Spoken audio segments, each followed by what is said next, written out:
Ratana Kuna Thadu Tela Baptized Samasape Ama Mina Ila Uwa Dunia Hi Kunzakat Hinna Ibol Tejahin Yechun Keman Nikita Hanga Ise Kun Lap Hi Takai Sang Ling Ahi Amen.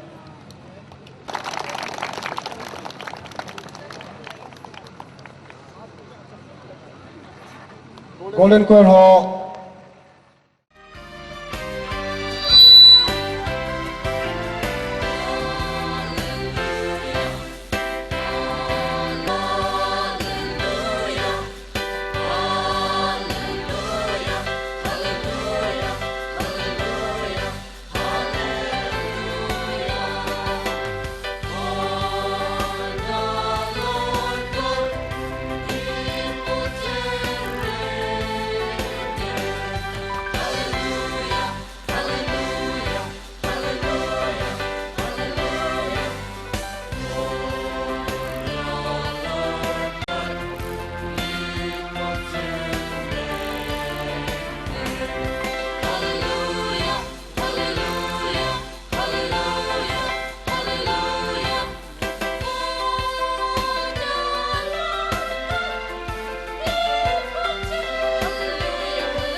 ni December tarik som lekhat Thursday ni sakon sem ni kum sang ni legit nila pha na hi Centenary Celebration Committee hon Lamkai hon Manipur Assam Nagaland Huma Than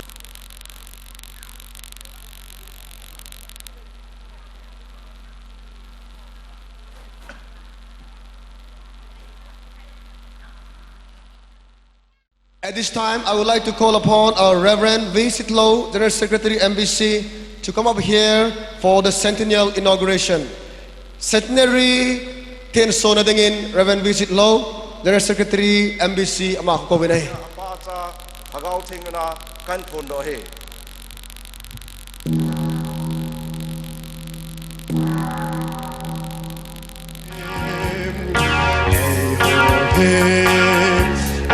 So zalim, chỉ是我最那少的，龙来山，连浪人大人，只是我最那少的，龙来山，连浪人。只是我最拉手，一那一诺共共送来，这是我最拉手的。共共送来，这是我最拉手的。lòng ta không muốn vô lệ tôn là,这是我最拉手的。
na konang ki khom khoma so pi dei te ho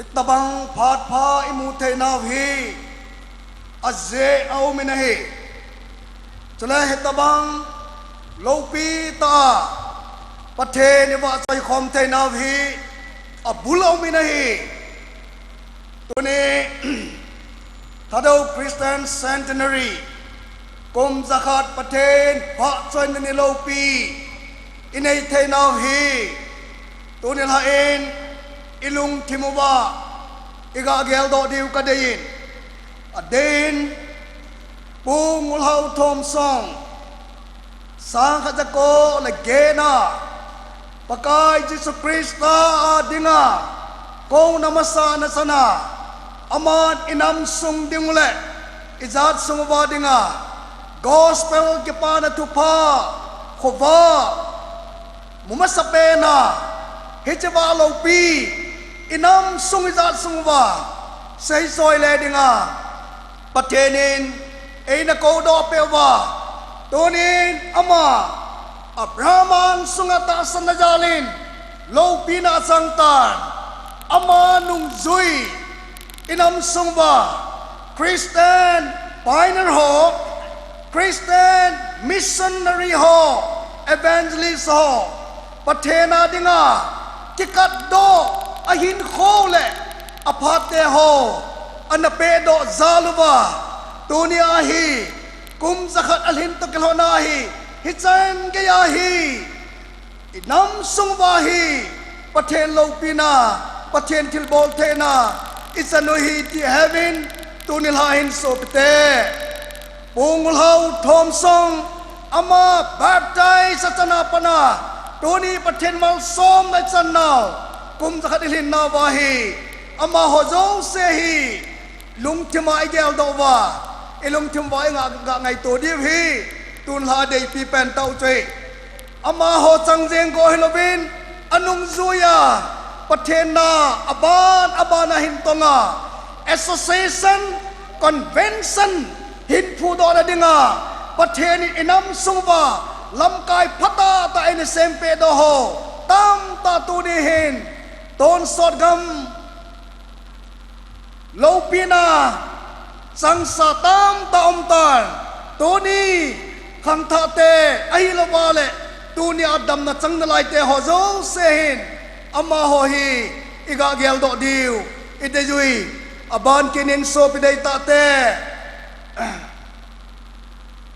Bible pathen le khabu inei do te na ding wa nat sata alung thim le achi na ahet na it salohela na anatonga anakimang sa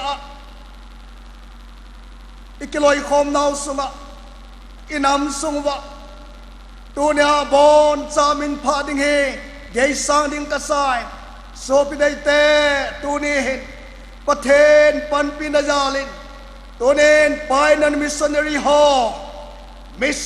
ho evangelist ho pathen na tong ho chulaban kina Bible inei do thei na ding wa translation na to na sata na tonga hoi ta na kimang sa ho zalin tuni kum zakhat ilhin na bahin pathen lo pina ichang thei tawin pathen pan pina chang thei tawin hichi kidang ta mong a hi izen tunil hain ama ho ilaba thei gam tai yong lew tunia hi hichi celebration na panga ulanao so pidai ta te ho zo sen ama ho hi ngai lut na le zana chule ngai lut nau vet sana chom chakhani idinova ama ho gel do na hi iga nei diu hiti hi tuni edeyu la ile akipat na men abulo men suteng le akim la men suteng le azona omjin he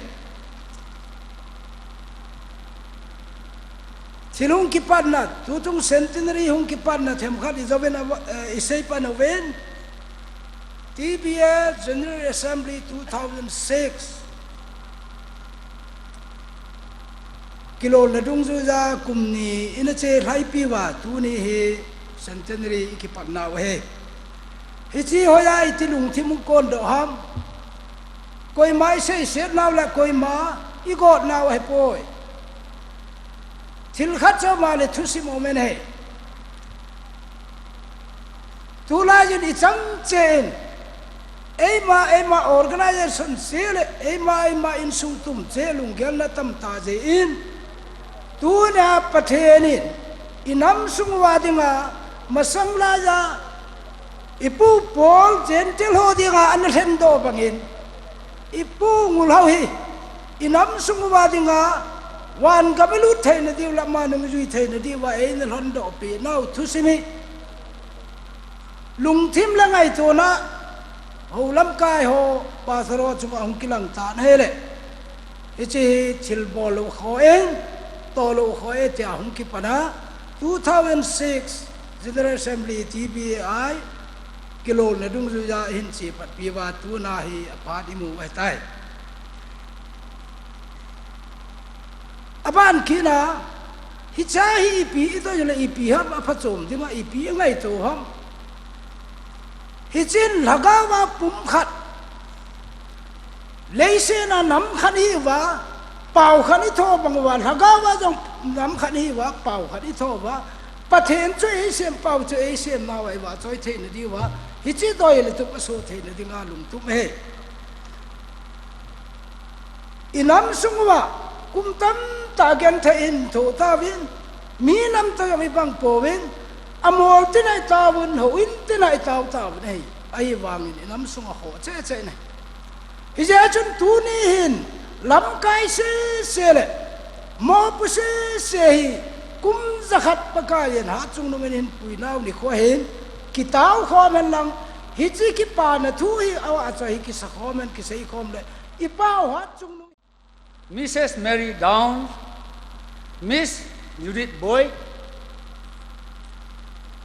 from USA, Reverend Dr. Samuel Gunn from England, and Reverend Dr. J.M. Paupu, General Secretary, CBC NEI from Guwahati, on this historic day of the Thado Christian Centenary, the 11th December 2008, as highly honored and beloved guests to bring message of the love of God by flying over oceans and many countries to praise the Almighty God with the Thado Kuki people at this village Modbung, Sadar Hills, Manipur, India. In the meantime, I also extend my warmest welcome to our special invitees, churches leaders, delegates, brothers and sisters of Northeast India, Assam, Nagaland, Manipur, More, who have been destined and privileged to share this momentous event to worship God with us during Thado Christian Centenary celebration. The resources persons warm presence with us for a few days is the demonstration of the love of God and His power. The lovely faces are the reflection of the Christ's beauty and brightness to us. Their invigorating and stimulating messages shall ever be our admonition and guidelines in all our undertakings. The genesis of the Thado Christian Centenary dates back to 20 January 1908. On this day, Pungulhau Thom Song took his believers' baptism and became the first Thado Christian convert and pioneer. Abanahi, voice of praise, ngayo hitin, gospel messengers wa kunin, patien wa chayla ngayo hitin.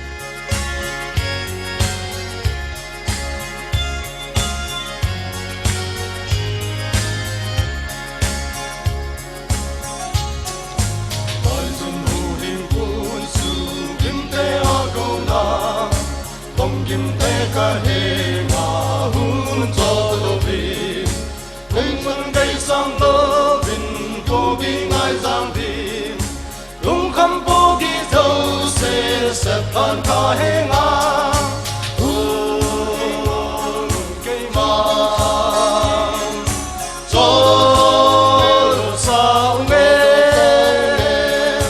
ca nam ko ki bu ki bin ca pa te zang ke ma lung ne ka ka ta hat so ma ka nam ko ki bin ka po ki zang di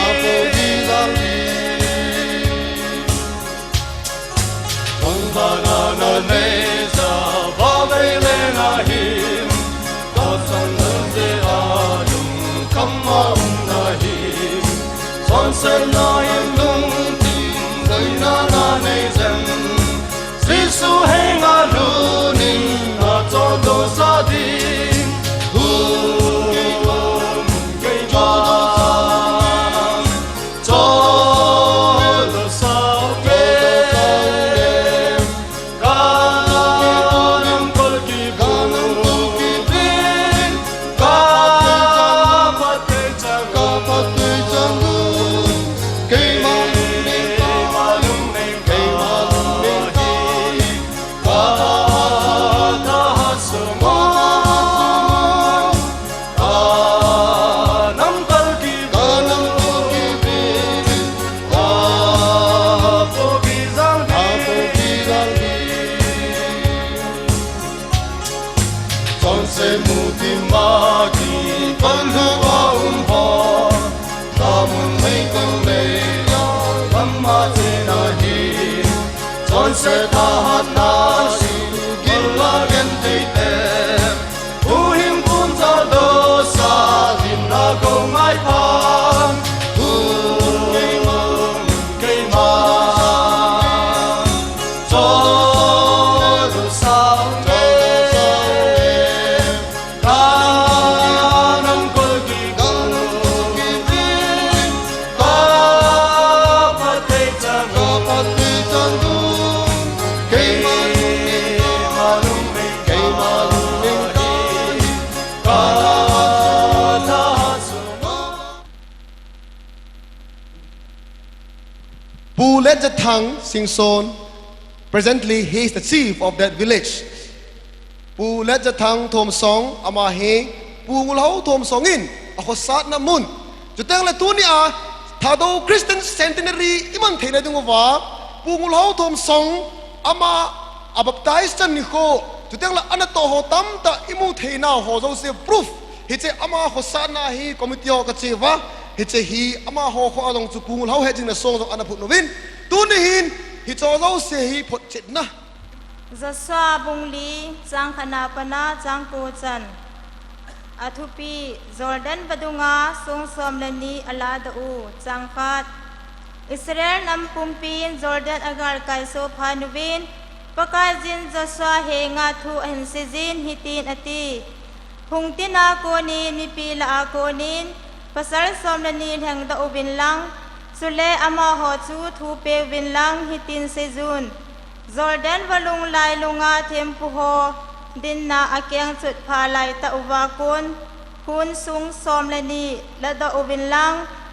vadung galamakun pugal kaizun. I've already started enjoying my stay here, and I want to say thank you to honorable host Mr. Kipgen and my good friends from America as well. I'm enjoying time here already. Kaung luna pat tuni chan gain nagamu num kasale jeng tan num kasapan jeng paitan chule keima ho agent lewa Mr. Kipgen in sung miehin chule kom pompi tu a USA kuna hong kaloi ho se sehin abon chau jen pathin ka thong vai nahi. I also bring you greetings from Downs Baptist Church, Hackney Downs Baptist Church in London. They wish you all a wonderful time a blessed centenary and wonderful years ahead, believing God for greater things. Chule Downs Baptist Church England akona London akona jong nang ho tuni chan gya pathin phathebo na chan naw le hong hlung ding ni kho a jong phathebo na chan be theina dewa ekipa thu chule chibai kain pu pe nei. So I say to you, blessed centenary greetings. Chule na ho jo se chunga phathebo umta Christianity centenary chibai kain pe nei. Centenary Chibe. Centenary chibai. Chibai. Chibe. Chibai. Amen. Amen. Glory. Let's have a word of prayer. Father, we thank you for this moment as we come even to say thank you and to celebrate. As we listen to your word, we ask, O God, to bring us to the point to know what you have done for us and to be able to see into the years ahead. Bless us tonight as you speak to us in Jesus' name. Amen. It is good to celebrate. It is good to be able to come to a point in life and know that God has done something for you. Phat khat ting le pathin ko ma ki pa thu sei chule tabang phat man khomi aphal he jengin chule e ho hin khwa phat khat ting le tabang pathinin ipi bol pe hom ti ai ga gel do a pathin ile thang wa diu pathin enjoy an diu tu thil phata ai. You know, one thing that God hates is ungrateful people. Pathinin aki da pen adai mo pen chu pram ti le achunga ki pa thei lo hel mi ho chu he. It got to point in times in the life of the Israelites that God wanted to get them out of his life. He wanted to get rid of the Israelites. You do for God and not for man or for your own sake, but for God will never go unrewarded. Ya chen patchen dinga mi hem dinga hilo chu le ai ma chang che ding hilo ai wang patchen dinga chu thil pha na bol jo se ne chakha ni jong le akile thu lo lo hel be ding hi. So I want to urge you on as we move on through this weekend. Let's celebrate from the depths of our heart in grand style. Worship the Lord. If it be singing, whatever we do, let's celebrate to the glory of God. Ije chun na bon chao ka tim nom nau chu pam ti le e ho ilungil tawa lung sunga ko ne hon e pi bol jong le wa choi la sa hen lang e pi bol jong le pa henin thil phai bol pen ho jo se chu igel do wa ichi program sung ichi hap to lung ke a chu ama thang wa na hin ko mangu te. As we celebrate, let's look back and thank God for the 100 years of Thado Christianity. Ije chun hichi pacheni phathei bo na ho iman lai tawin ga nung vet kin huitin ga gel do kin huitin kum ja khat sunga thado hol an pathenin ichan ge thil phai bol pe ham ti gel do te. As we remember what God has done for us, let's be able to count our blessings and name them one by one and say what God has done for us. Ije chun pachenin thil phai bol no e bol pe no jo se chu phathei no jo se chu ban nei chan khat khaden simutin chule pachen thang bau te. You may have a problem, but at the same time, look back and count them one by one what God has done for you. Nangin hasan na jong khat jong na nei mai thei hi jong le hi chi pe chun nangin ga nung ven lang pachenin phathei na bo na ho chu khatin sim le chun pachen chu thang wa la wa nom thei lo ding hi. And be able to joyfully say, Ebenezer, thus far the Lord has brought us. Chu tieng le ki pa ata na sei thei ding hi. Ebenezer hi chan ge hi pachenin ei pui hi na ti thei ding hi. Ebenezer, thus far the Lord has brought us. Ebenezer hi chan ge hi pachenin ei pui hi. And as you do that from the depths of our hearts, God will reward you and open doors for the next centenary. Ije chun e hon lungil tawa ko na chi chui bol lai ta win I bol wai le pachenin e ho chu ki pa man e pe diu e le thu diu chu le kum kit kum ja khat kit iman thena ding wa pachen phathe bo diu hi. God bless you. Happy centenary. Amen. Pachenin na bon choi phathe bo hen lang happy centenary. Amen. Thank you. Amen. Ki pa we. Khotbah we take. Ipamin tu zana patin thungai ta Reverend Dr. Samuel Gan, Pastor Downs Baptist Church UK Akona ingai hlau ta gilonin. Ibon chawa ki paso ke diu ta sanomin. Them chakhat atu sei na kunin abullanga them chakhat kaga sinomin. Asen achun pu kip gen insumi ten ekithopi now amo sunga ki pathu kase ati khat omin. Ating le Reverend Sitlo in sunga ma ko na ti ati khat men ka hel chinom me pu kip gen ati chu kip gen tam tai mo win ama hon kip gen ti le kip gen Sitlo ti jeng hin pu hau khule kip gen MLA pu ama chunga ki pa thu sei na he zania panin pu hau khule kip gen in aboi pi in airport na zong tuteng le ama in mun na zong kita banga ya kai ama na boi pi ya chu ama chunga ki pa thu sei hin teng le Reverend Sitlo ati chu Sitlo keu sei win hit chu tua holim pa hi asai na he ki pa me khat beng hui te nang ma ni le kape chen sa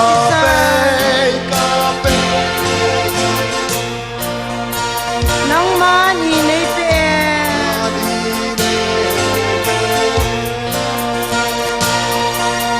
kapa in nom ta le kalal to na lo pi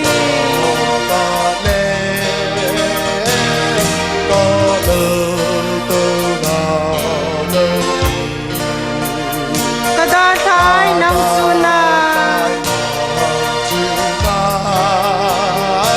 gim le ga ka thoi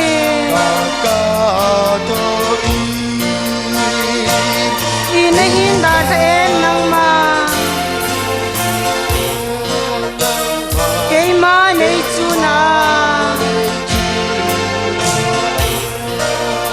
in hin da the nang ma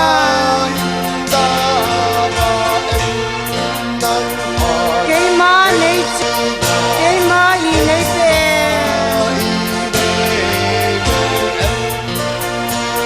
in hin ko em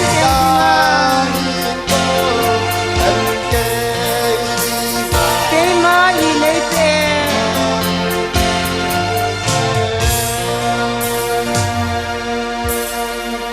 isyan na tao namang dingin Reverend Si Mau pina cho en na thangwa nang ma kahin pe ka ki hendo anung chan ge wa pakai na ragaw thiang khat che ne umpi kit ding ven athi san thiang ai la that chung nung nazaret Jesus na kathum hi amen.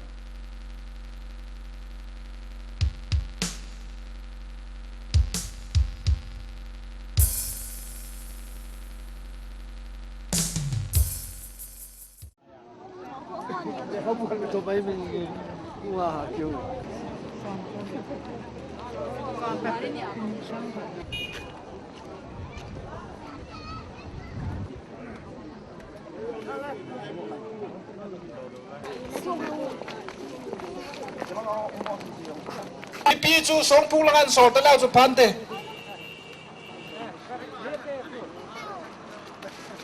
lam kai hon mai tam bol thi na di win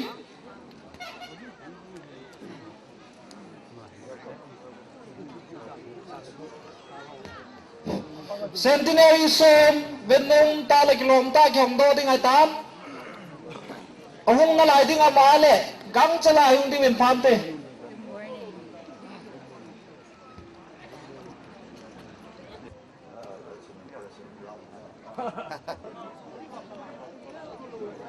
Now let us come to our next program. Centenary Man Celebration Program, 10 to 11, 10 to 2 p.m. Dedication and unveiling ceremony of Centenary Monument. Committee, unveiling Minister, Reverend Dr. F.S. Downs, and Dedicatory Minister, Reverend Dr. J.M. Pauku, General Secretary, CBCNEI Minister. Next, beating of gongs and centenary drum. Tup jau tengle hin. Sumkon mu de hin. Blowing of trumpet. Jeju pu esal pau kosei modbung. Al tengle unveiling of monument by Minister. Tengle abana hi beating of gongs and centenary drum. The first item will be blowing of trumpet. Blowing of trumpet will be now performed by Warpu SL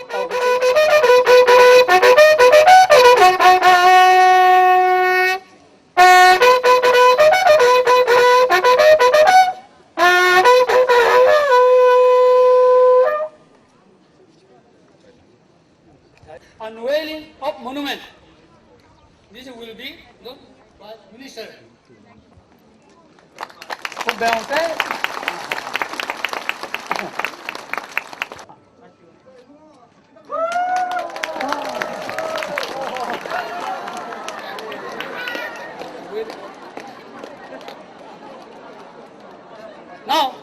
Now next item.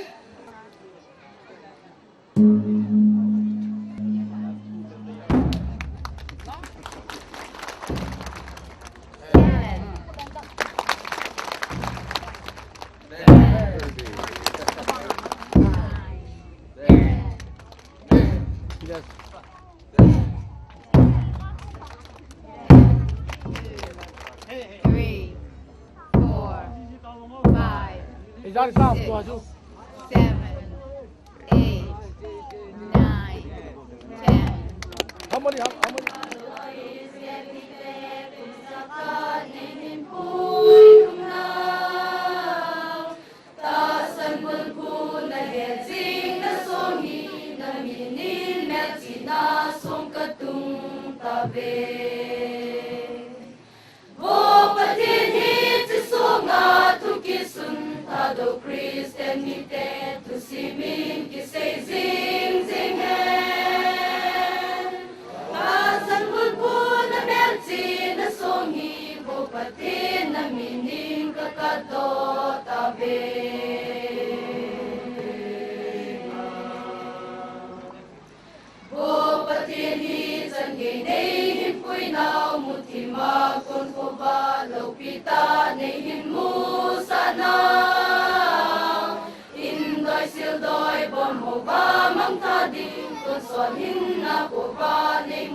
Taju umasawintin.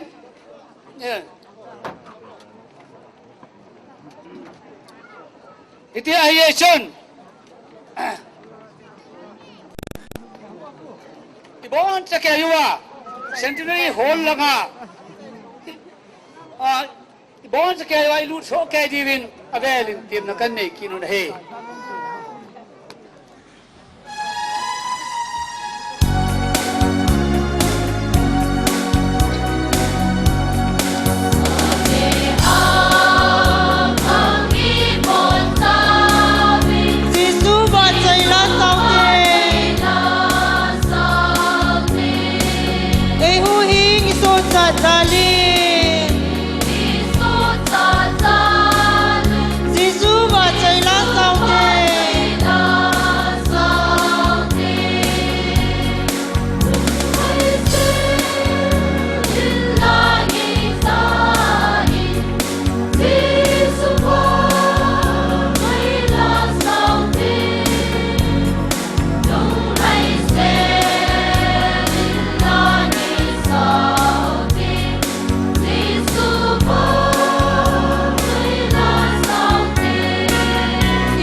Dinga pat pai bewa patin thang vai nom han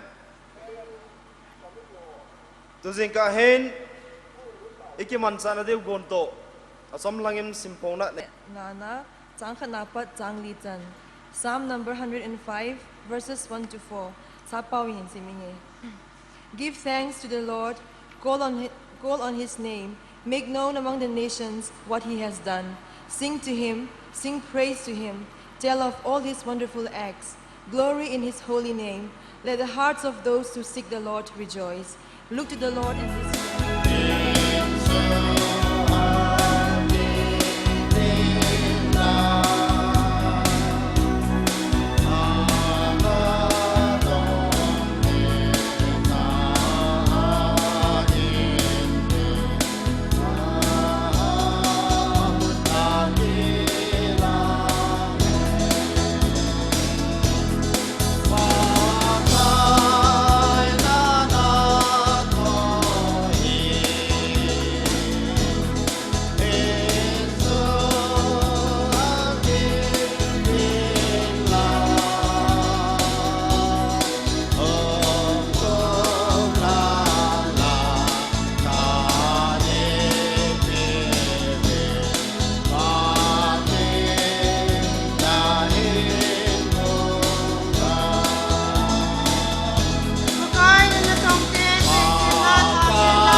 Choi na nom the na ding le nang mo bo choi ya nom the na ding in na la gau thing ta chun ke hoi nei mang cha bin nang ma hong ki selo pin tin na ko ma ka ta bin hi ka pa ka phan mo zo se nang ma khon hin pe do a jana chu ka pa ka Nazareth Jesus Christa na ka ma hi Hijahi amasapena Central Choir Thado Baptist Association ho akona omintin ama ho gitsai ting le Jerebam Area Choir ho akona pathin va choina la sa omintin ama ho gitsai zai ting le Modbung Area Choir ho akona pathin va choina la sa ingai kit de o he ipon bangun amasapenin pathin va choina la sa dingin Central Choir TBAI iko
Be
pi wa Reverend wa khuni Women's Secretary ama yan di dop pa me abanin Pastor Thanglam Youth Secretary lung set tan di dop ki pa min te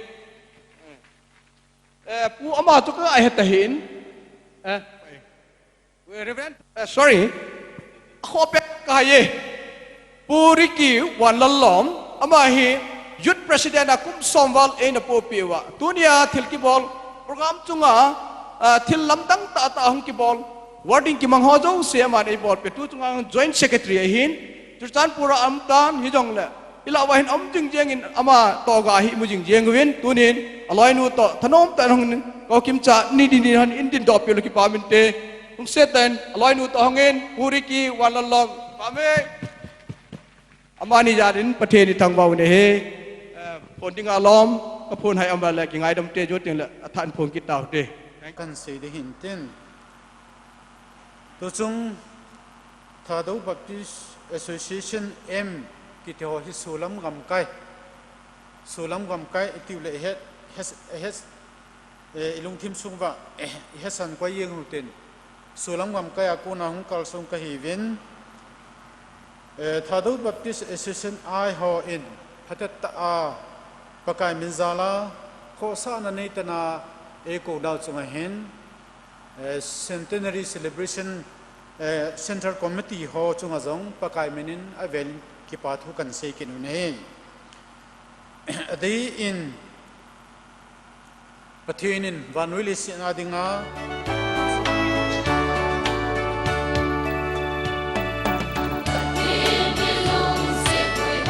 All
celebrations.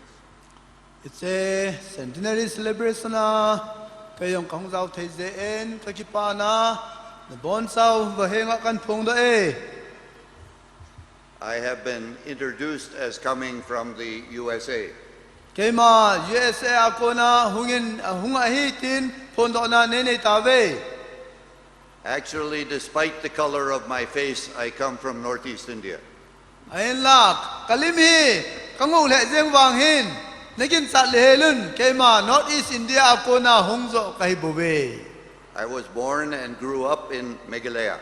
Kema hi ajesu Meghalaya kiti India gam ikom Manipur kom sakana hilaya ko na chu anape nga ana sailen kahibobe. I have spent most of my life in India. Kain ko atamzo te sahi India hi kanaman sai aitai. As a theological teacher, Theology langa mihil kanahin. among my students have been many Tagos. Ka student kahil hola chun thado sa te yong tampia zaw he. But this is the first time I have been able to come to their homeland. Ayin la kahil anatam le yong le at sen naw gama kahun pa na hi tu hi amasapen ay nalai je. This is the revival for which we should pray. He say revival hung lu na dinga hi eho itaw diu su hi zai he. Amen. He hand.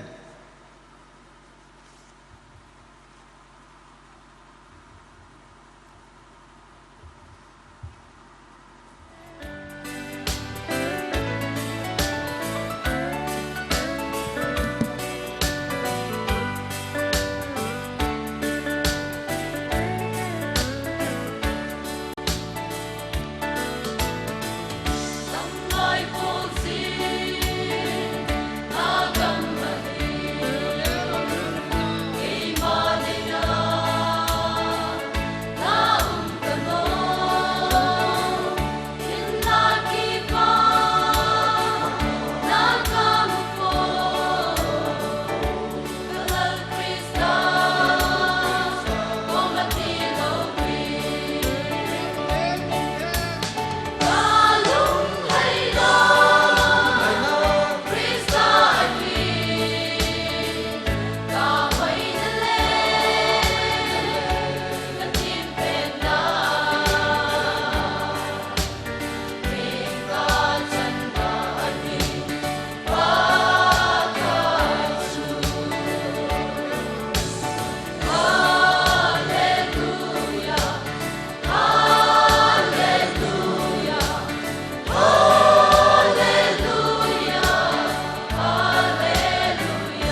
tin na hing katawi tuni sunilum kena lagaw tingin elam kaiwa na min lopi dop sangam the na dingin na phathebo na lopi ta toy ki khen pivintin pakai Jesu Kristam katawi amen.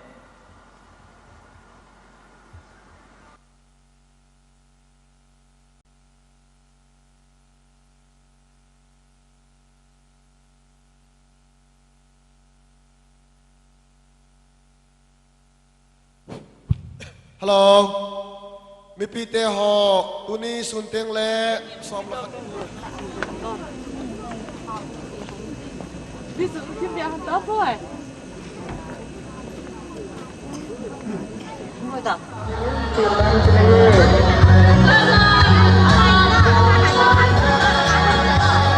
Ta inalung jin piu pathenin pathena malsom nai peven tonin Hiji Bible ten program ikipat masangin. In order to start our program, may I read out releasing ceremony of Thado Kuki Holy Bible. Venue, Centenary Celebration Hall. Time 11 a.m. Master of Ceremony, Pastor Lunler Kipgen. Master of Minister of Ceremony, Dr. B.K. Pramanik, General Secretary, BSI, Bangalore. Scripture reading, Mrs. Ningno, Women's Secretary, TBAI. Opening hymn, Christian hymn number 22, Centenary hymn number 7. Titu, Patitan. Hodo say, Itao now zala, pertaining a min hipuma itao now zala. Bible Society of India in Nasatay Gog Egel Hope Yava, Tuni he. Kito chana ke Bible he ihengu hunglung atai paten ba cha im lang paten thang ba num ta hen he chi chukai man to ni a jinhung ho phon do na le chom cha hul ka ne etai paten phathe bu pe ta hen amen.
So I request all of you to cooperate with Bible Society of India.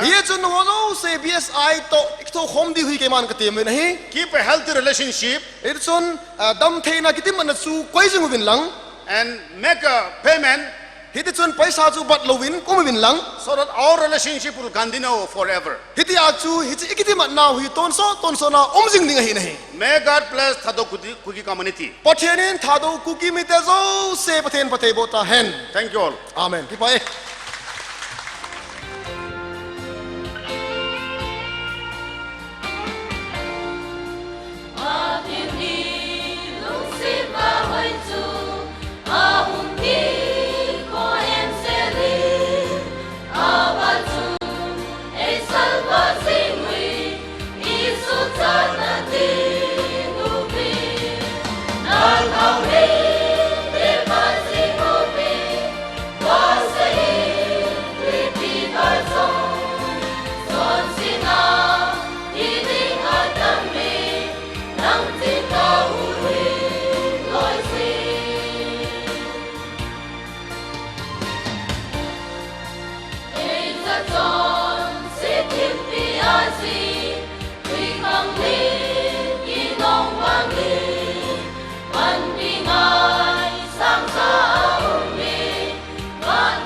was released at Modbung Baptist Church.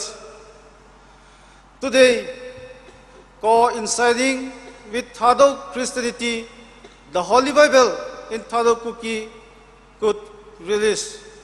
And I do extend my heartiest thanks to BSI Tamil Nadu for their financial support to become Thadok Kuki Holy Bible in reality. May the Almighty God be glorified. Kipam lezegin Thadok Kuki Holy Bible kumsot ta na cita 1969 kuma anakile pana 1976 kuma anakile chai aitain ahin lai chi phatsot ta hi tua alim lamel muthia inei diu banga Timla achu khoba mei wa ki wa chu amu thei ding ham. Yes or no? Amu thei di vem? Yes. Say wow amu thei di vem?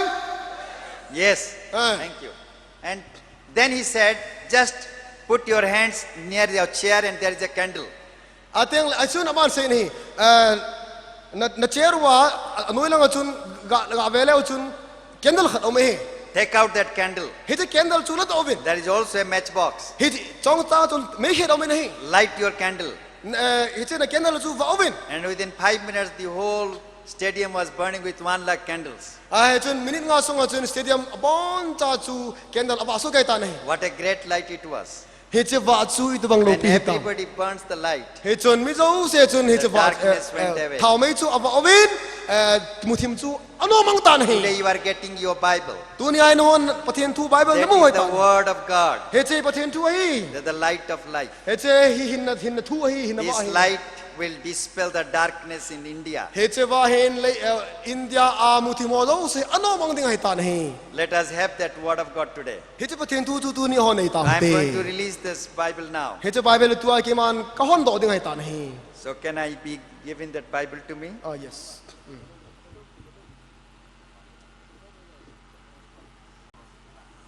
I am remembering all those who have labored for this Bible to come today.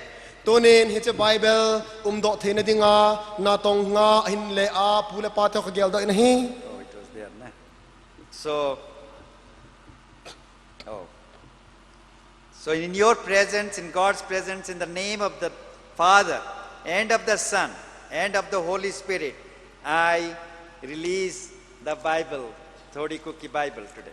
Nang ho min mu ta in tunin pa pathen thagau theng pathen menin che Bible hi thien so na kan nei ta na he. Kain hon do thei wa kain nei thik a jon nang ma kan thang wa kin le ba kai lo pin na ja bon yong se nang ma hung chang dingin ka thum na te ho hi hi wa ka pa kai nazar jesu christ mi ri san de amen. Next is Pu Kupao Misao. Pu Kupao Misao.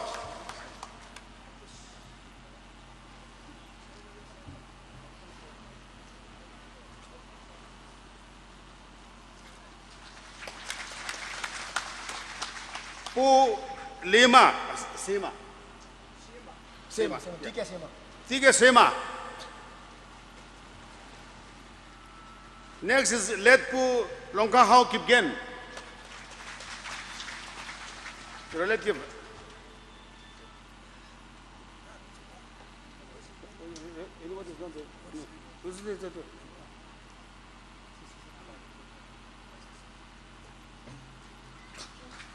Pu Hengkolam Sidlu.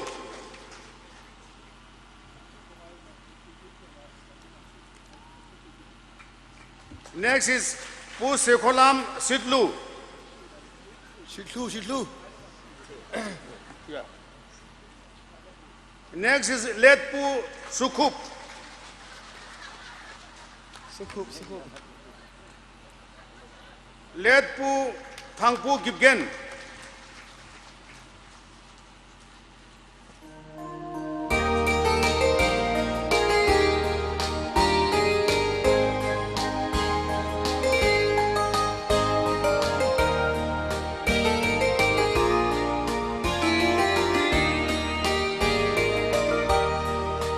Leng Giêsu nên ngay lúc na lòng pi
gun ho na cha ki man kana he them wo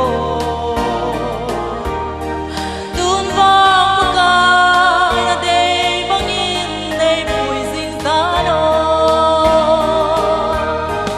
dong ma gel chim lo say chim so lo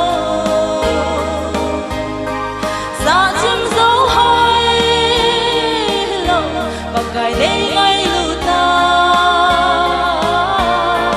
thing le ha sang ke ma nei ko tu dan ho hi na lo pi na mai ba chun nei sa lin dei pui sing ta no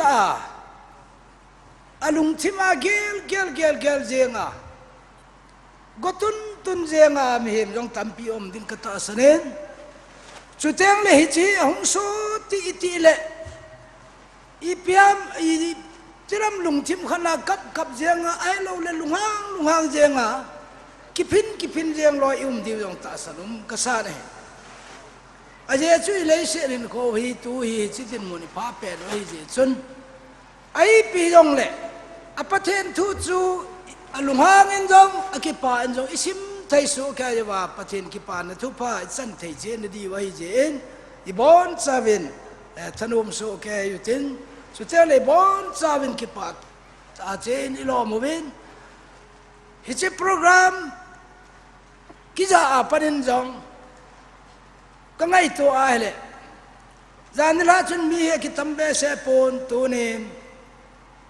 ki pa ka sale jengin ilam kai ho ben lungen thai na le mit hilung puma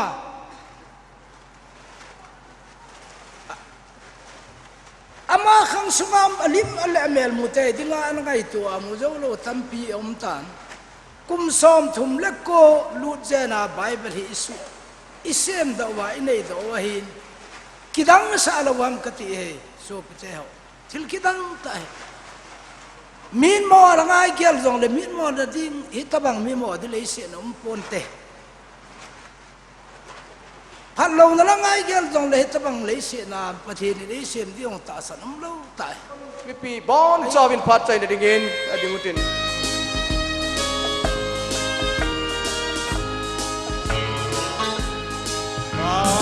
Bella tu he tu pat no a tu dong se in la le so ta na mi ti sa zong tho ki tin tin ase je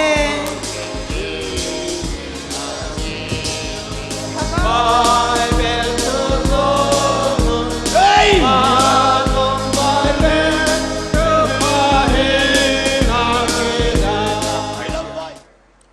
the creator, the sustainer, and the provider.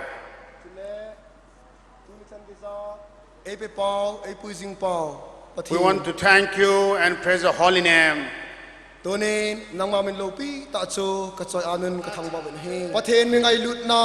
the sweet fellowship of the Holy Communion rest and abide with us now and forevermore. A congregational hymn of hymn number 13, and after this it will be followed by an invocational prayer by Pu Do Pao Sing Son.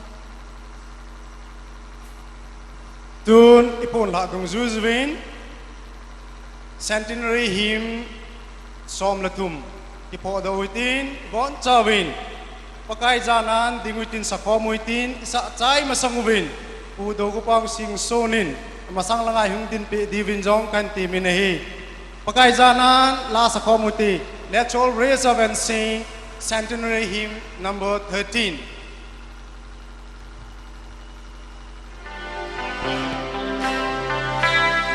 Chuan si ke thatan ki ama bang sa ihol do tan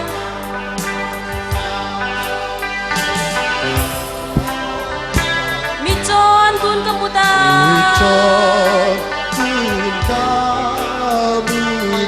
mi chon tikin je ehile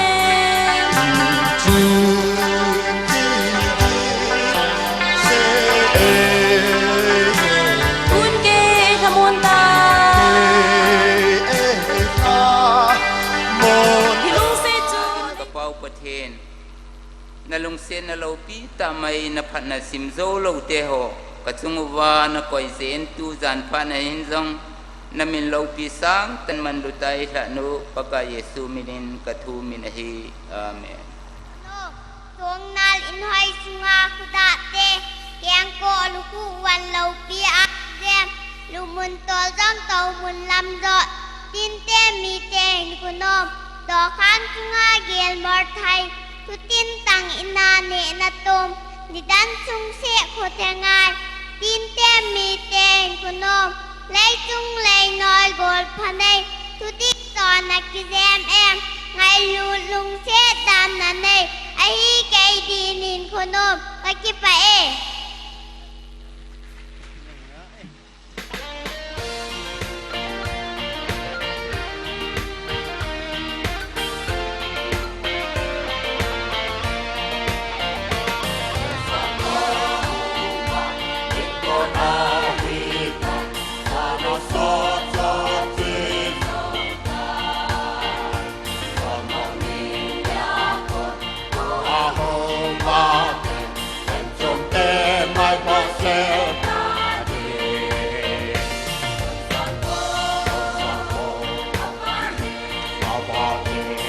Tim na to be so in we so de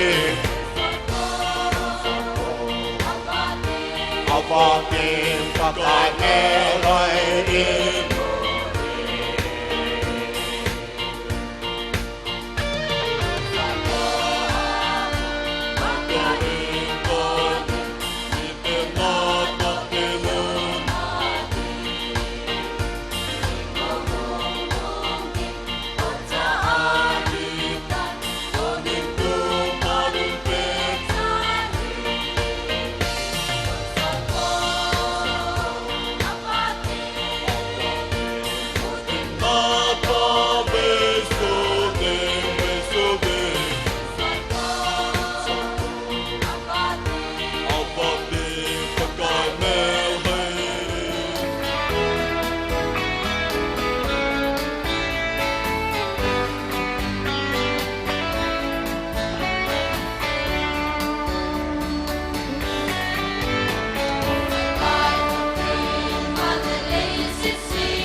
hi the hi nei la tu ni mi tam je oven mai e nai zep lo le I za pha lo di zep ka ki hi hi ta bang phat pha e pe ba I pa pathi ni thang ba ovin hi I loi ho het ding in amasan ga sei masang katin chu zo tieng le e ho pa win se ju hi tien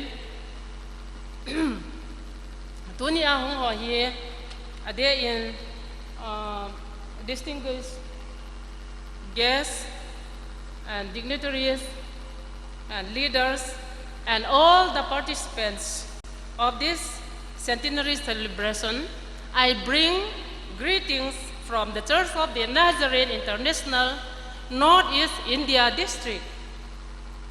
I thank the Almighty God who has helped us and brought us to this day. This contribution a success, celebration I mean, this celebration is success. May God bless you for all your efforts, time and resources that you have contributed.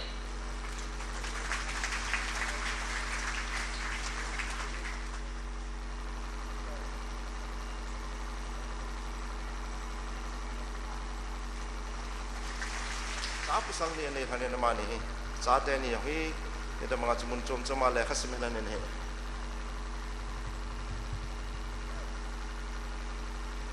amo ho hung ki pan vet sanen ibon chake di khot ga bek so ke kin te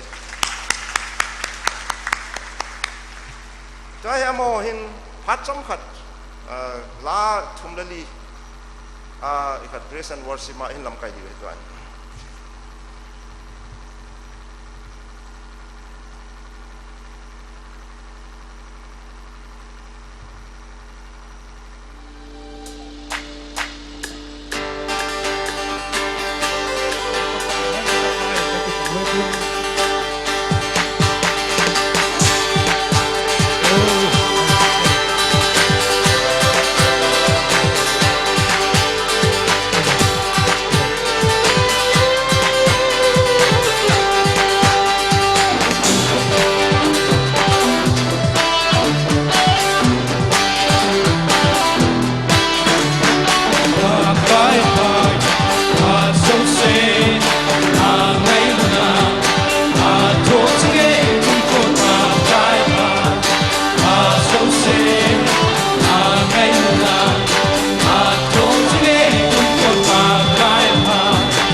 Sing it,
Psalm number 100 na kun. Gam tina pakai va choinan. Miyaw sen pathin va choi na lasa. Ocho de tumin pathin va choi na lasa na ti. Enter his gates with thanksgiving, his court with praise. Tunin hoi lai ta mi pathin thangwa na munu. Lai muni lo biham Christian chate ki komle. Til sawo mi pite hon hallelujah sa kom momong diu he. We'll sing together hallelujah. Hallelujah. Ana sawo. Hallelujah. Make it louder please. Hallelujah. Hallelujah. Tatlong ihasa di bahi. Hallelujah. Ayu tu sa le som na kun. Hallelujah. Hay na hu ne yo sen pakai va choi ha. Hallelujah. Hallelujah. Oh alena ne ul bon tawin pakai dana in mi pi ding khom til saude mi pi ber khat pathin va choi khom te.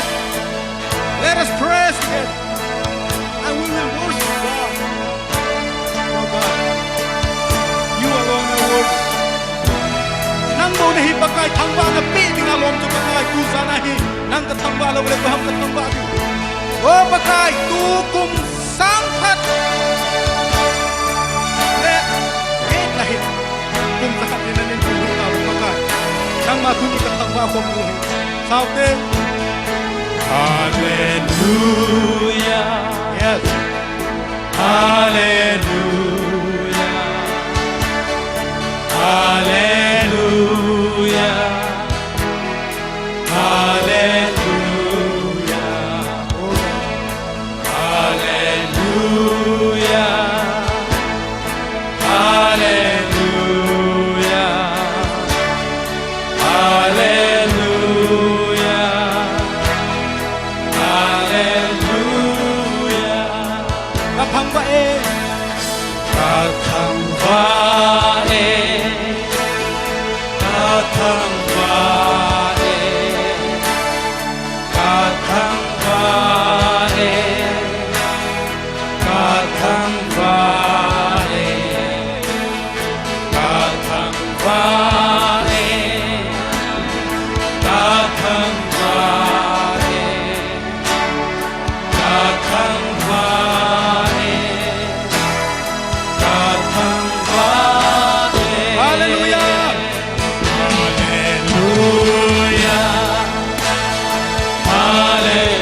lift up your hands and sing. Na kuno dang sangwa patin na le. Miyaw sen kun.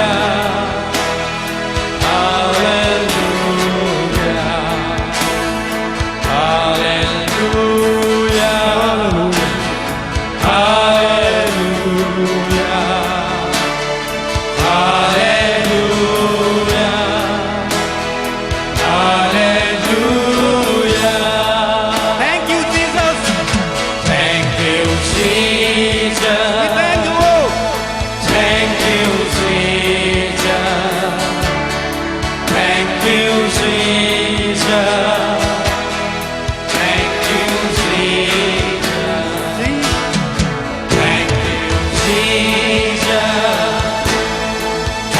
you, Jesus.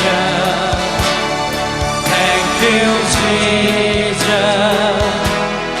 Thank you, Jesus. Các chị phải tiên thuộc em với sau lên. Kakipa yêu sẽ thật đen hơn. Kakipa Ô bắt lại, Kakipa về. Kakipa Kakipa tiếng Alo lên đi.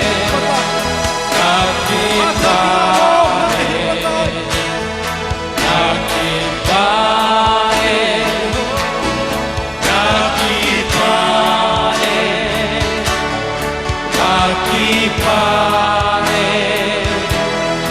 Kakipa Hallelujah.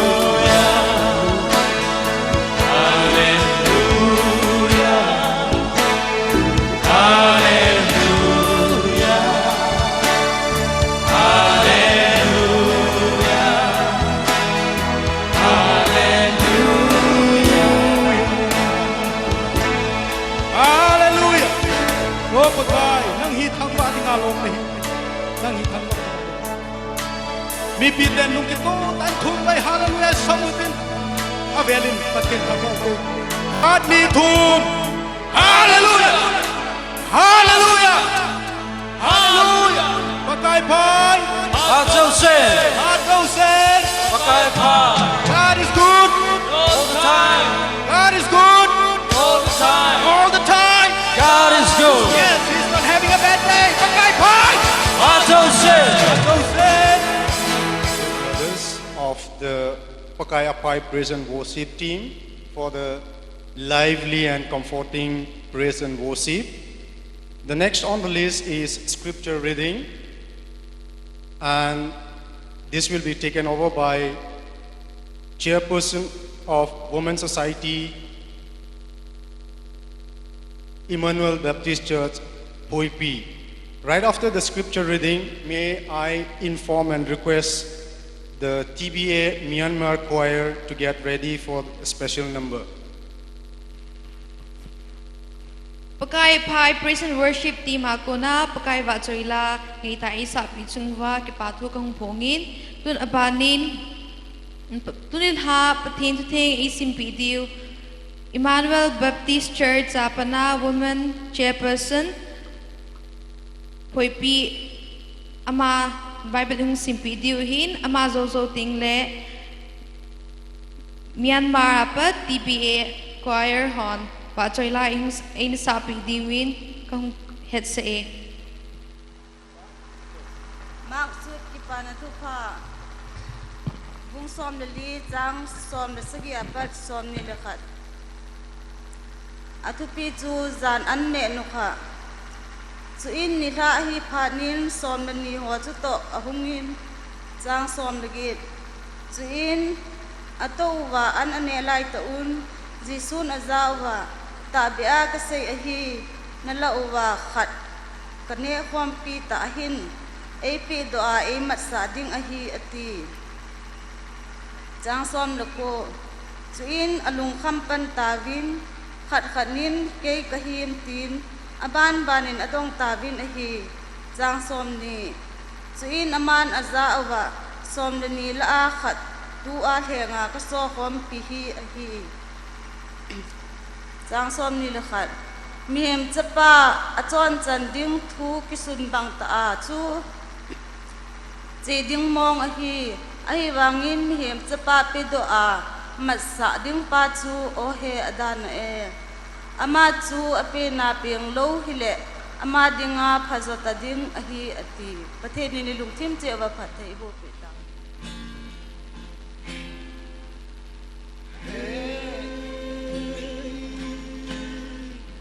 Kan ku zai lan ka choi building a melam lo eating ai lu lei bat kam za ki kel song le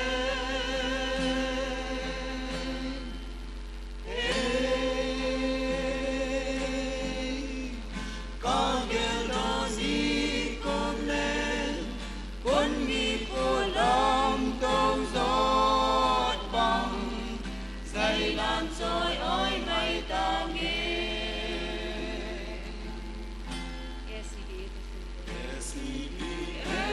Tu simbol pe mai za anakisum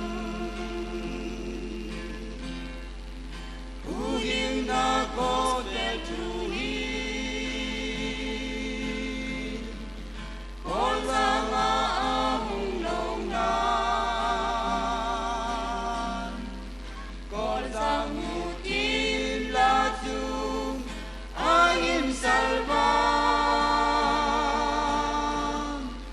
Ta sem ta te a chim ve Lel mui bong a lam van Akai sona ne lovin Le zavum le zampine Ting pai giang cô nông ta a bên hết lâu số bị chẳng tông bên bị u nào và in an hiểm con Ting pai giang cô lưới ngôn na một số cô sang kia đi Deep down, deep down, deep down, ôm kita, ipanani ko solo. May lutan ko makita, ulit na kipangakan. Sa ilong huy tain Say God aon Nasatay na damoin Nasa damo na toin Ngampi kwahin ko ale Isip tumahin o Bogde zampi Sumleng wabang Mapalen Identa nila handa mo Tulong sindin Hem na Bogde hahan Tumle matim letter Angin meka tingin nitin Lung mong lên hang mong tây lâu ca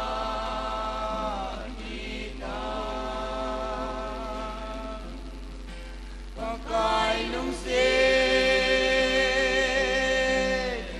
Tuy không lên yin ta bằng Quay ra thama lung leo ngoài lệ ca hi Chúng pa trên yên xịp lấy Ô chúng bật chết Chúng ngãhin Ôi làm đi Tông hi Các khăn khuyên yung natulog ta mo nang Natsate ni khăn khuyên yung nakita ta mo Iti chun zampi ning an thi san nungin In may putu lung ling vai Ta in pali sa wong tuy hin po na mga iti Dan ka choy Mil di nga mel lom lâu Ichi ngay đốt lây bật Hăng giấc đi kèl trong đêm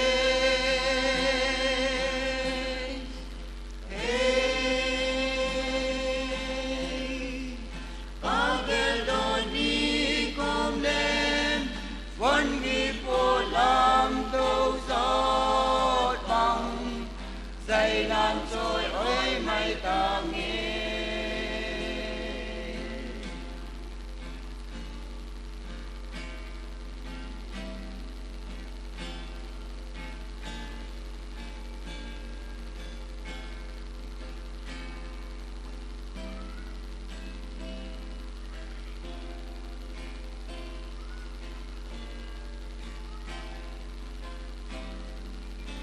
la unang di sa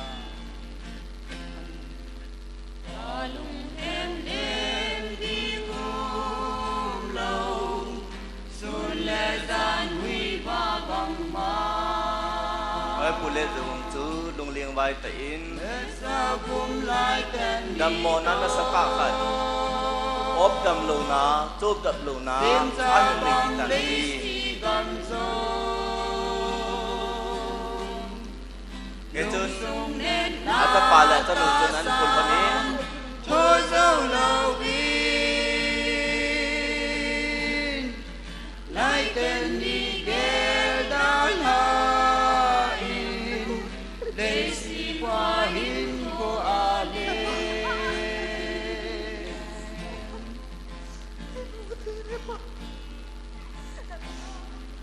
lấy si khua tuấn pa lệ tập vong tu ahin khua liềm tàn he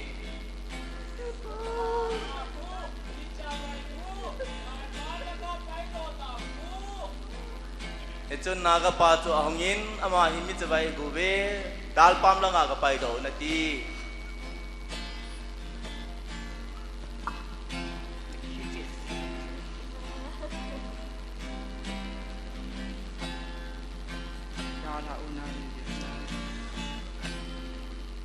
Kala unang migerza milihul lauban sangi atan hun le acha pa tu building nei lovin min mu chang mel lo ni ho ko ma ni en ki thum kanin building pen song mel lo vi booking me king nei pen nei nung se lo nin tin kem so nei lo zan pon su phal bilai ta ahi in keng chu jong nei lovin khushi bumin ne ki holin anaba thanin hi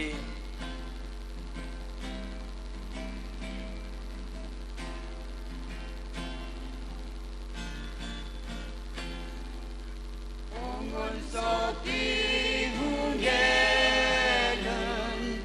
lungelen tungani nang le ke le padahi min le ma mong te hilo MCM na to nam bang bang mu te na gao lem vai hu do di qua coi xin nang na go ve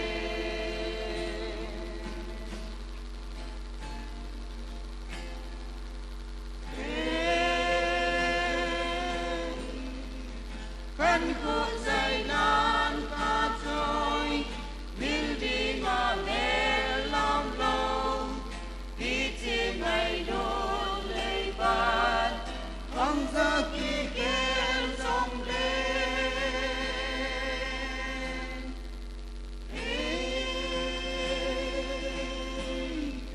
bang kêu đô ni cùng lên quân ghi po lam tô giót băng dây lan trôi ôi mây ta nghe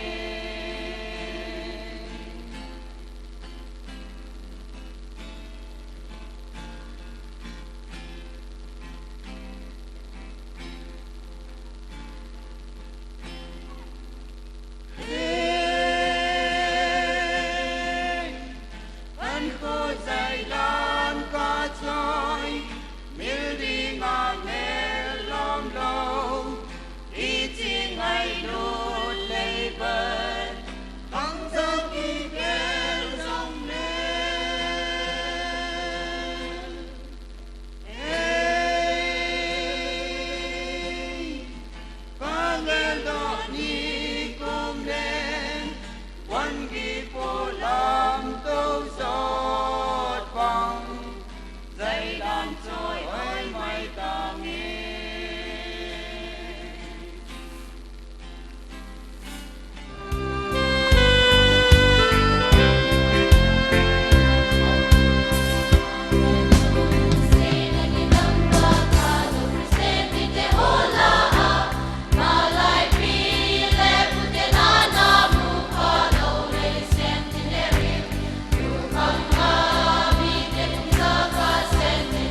wish I too could sing.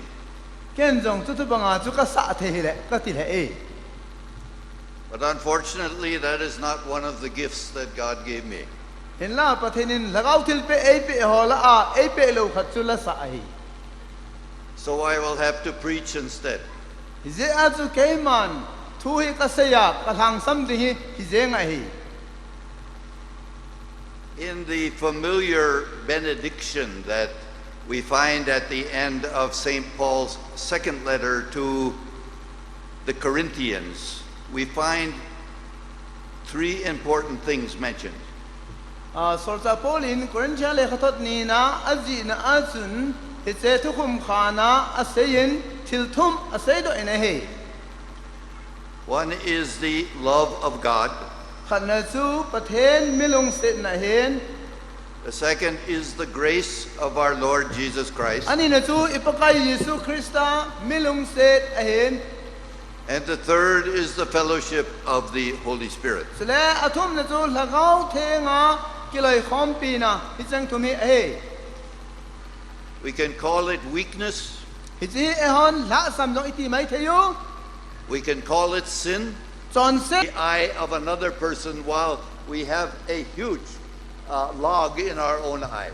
Ema a themona income banga kidal chu nama jong le hichi don selova midang midna bo them chu mu a la do pe ring kiti hi igel kho diu hi lo hi za he. We will be capable of maintaining our faithfulness on the road on which God has set us if we do one thing. Ehon til khati bol wale pathin lampi e gon pe pau hi hichi a chu che theina ine diu hi za he. If we stop looking at other people to condemn, midang chu ga be na themo chan ding pa hi ine da wa and look inside ourselves, ema hota ki bet na ki mu na ine wa he le, and ask the question that those disciples first asked. Hichi hi sei ju hon athu do ma sau hi e hon jong lungel ne nei wa hi le. Lord, is it I? Pakai ke ka him ti thu do hi. Then in His grace, Chon hichi a chiu ta sule alung set na. He will lift us up and set us on the straight path E again. sanuwa chutia chu ilhu na muna ko na chu aman e pho ding dingo hi za he. Amen. Hi hen.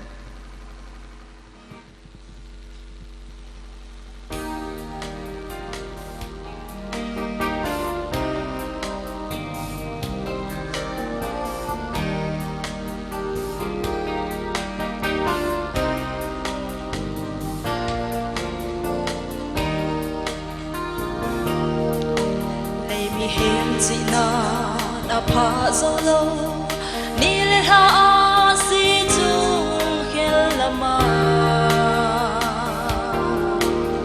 buta sa lo van ko pinom chu sana le so man ta ma gi se ma he ban lai bang cha leng thei leng ga leng ta ngi chu van sang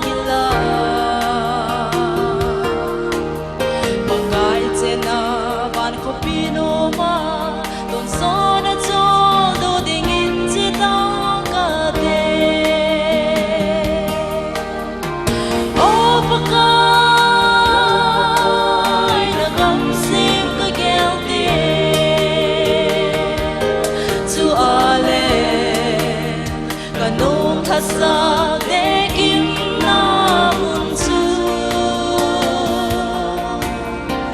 lung hel lung don nat na ho ta lo din pakai sim Jerusalem tha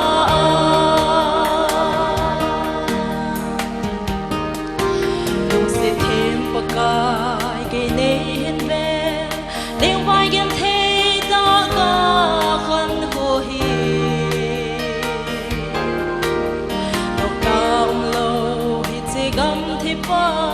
nei hu mui tin na ban gam no ma ding in ba Jerusalem ko pi tha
Abram su ako tay Abraham katip nagang sondu katip na kanan gam sondan Abraham pati buding na patinin ako Hallelujah Abraham ako pandotay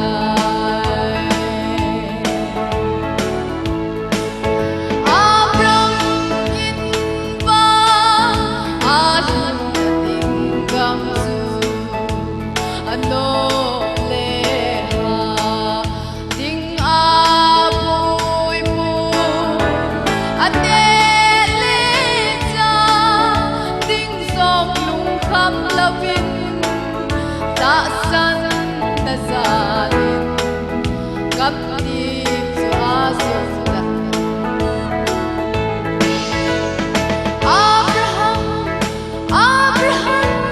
katip nagang sundo katip na kanan kang sundan Abraham pati buding na patinin ako Hallelujah Abraham So le hangau thing pan pin na kiloi khom pin tu tua panin atun in kapaka Jesus Christa ungkit kasin kabon sang nim pleasing tang amen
member lakso makihitan chule hobung jong sang sagi vel local church akihin pathin lungsi na zala hobung khat dinga Southeast Asia alin loi ta ai kihin American Baptist adinga jong mission field adinga alot hin na pen penu ahiti kasi inomin ama ho thalengin salam kahin pin chule ama ho ngai na chu thado Christian Centenary Committee le e ho azau zo si chunga Krista zala ngai na chu kapung nomin chule tu pet hin Western Sumi Baptist Association semaho amaho Golden Jubilee ma umin amaho adinga jong thu sei dinga eitem ohin amaho seidana chu tu jing ka athu ka sei zo zo wa chu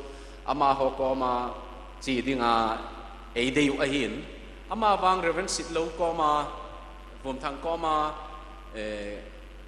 akichai chan ding kahi kana ti ji chun amaho ko ma hin hung thei lo ding kahi katin nomo asale win ti chu Manipuri nangamahin nang nana chi jing na ahin ke ho la hung thaki nin ativen tu jing ka phat hi chita bang kaman hi hotela kaluna hi le computer ahin a screena Reverend Dr. J.M. Mulkhanpao, welcome to this hotel. This is owned by Japanese. Ati isu. Ahile aheche TV screena wedding chum aumin.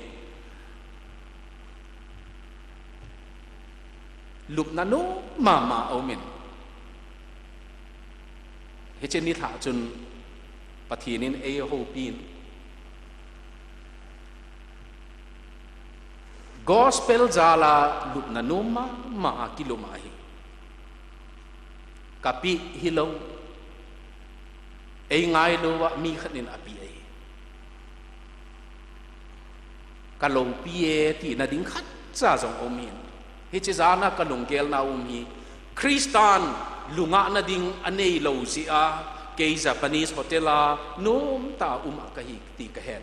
Na Kristan ting pela atho zia kay hi tuzana sang som ni lang man hotelagi kay so piho hichi gospel hi anei ho adinga man luai amawang hichi gospel gel do lo ha dinga na hausa na hi le jong gospel zia hausa ka hi nati lo wa hi le thi ma na hi le jong gospel zia hi chan thung ka hi nati lo wa hi le kei ha na mong monga hi chan thung ka hi nati le wo pakai nang ikabot mang dinga kisa na hi chu je chun Ebenezer ziti ta imam thei na dingin tu jing kai thu sei chom cha hi pakai pathinin ama lopi na dingin phathi bu pi ta hen tauna hung manginge papasian tu jing sanga na thu ka gen angai hia na mitia dinga ikabot jang hilowa tu chiang chiang papasiani nongom pi hi chi Ebenezer ka thei chian nau le ko ma ina jong ka zat nau aso na dingin kha siang tho thu pha ong piak sat dingin hong tan jesu menin la kyanga kong ngen hi amen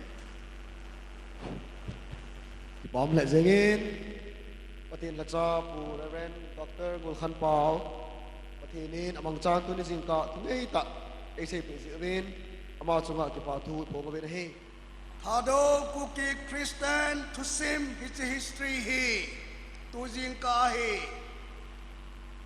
pa paten sa pa paten tagaw theng min theng pana chile khabu hi ka hon do tai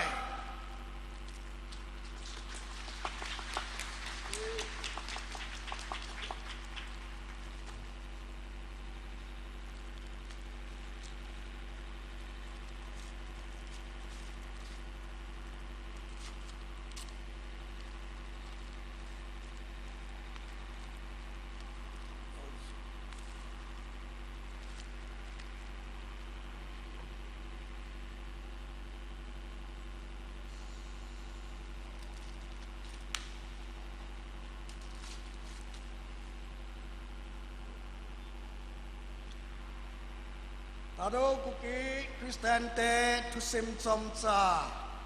Sang kajakul again apana kumsaneli gay. Published by Tado Christian Centenary Committee, December 2008. Patedi ngal hando nene huti. Kapau hingsing pate. Tuni nasim nam. Nasim za Tadoho kukite namitehi Tusim katusimu Hung kisunda hung kita tole kabuhi Nangay po peuntia Kapaka Jesus Krista minteng ta sapana Nakuteng ta akan kadauhi Amen Patenin patebu petawin kakipae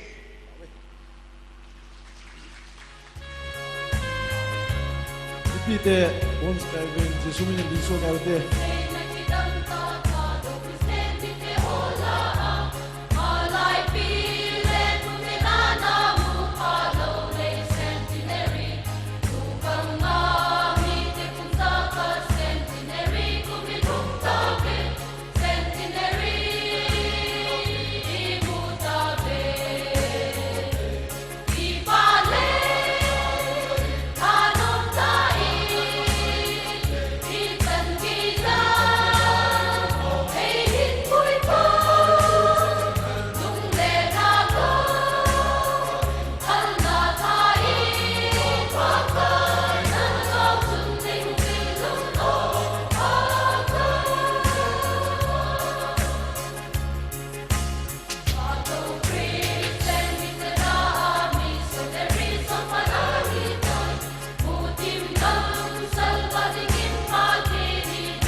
Nahatsapun atien suwa hondo niya ataw nohola tum noholang manasana.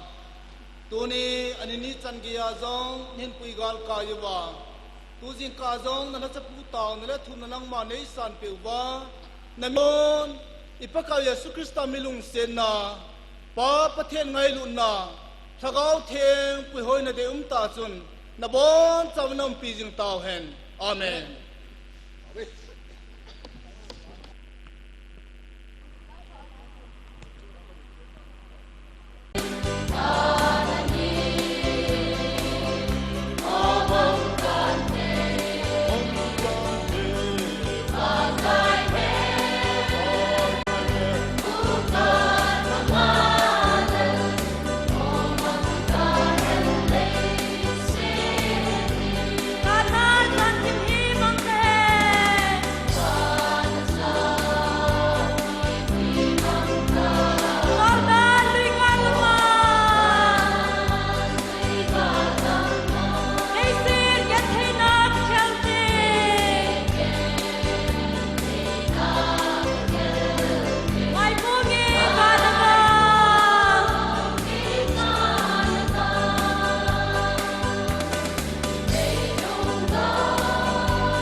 At first, let us lift up the name of God Most High, who is present in our midst.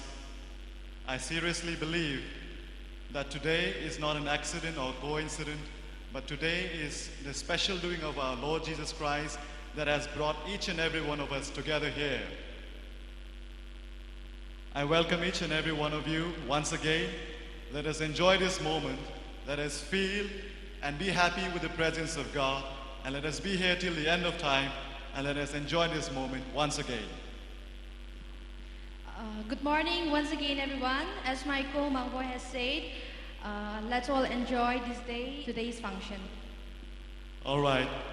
Shall we rise to our feet and sing the song number 4, Centenary Hymn number 4. Ibon sa Tingutin, Centenary song number 4 to Sakomute, Usetin. Lasahon ehim lamkai tewan ehim lamkai.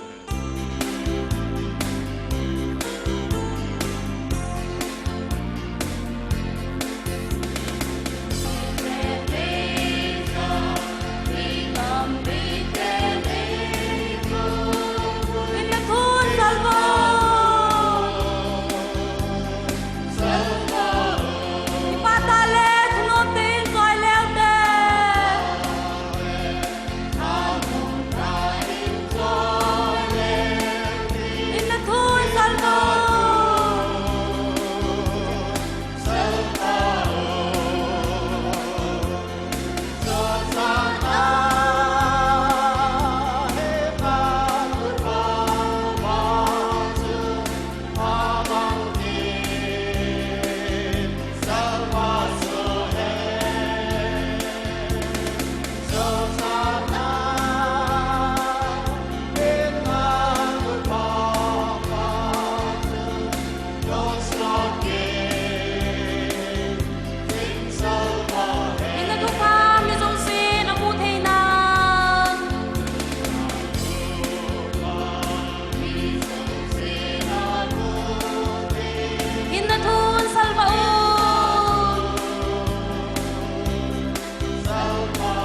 na thupan gam tin a lo so na din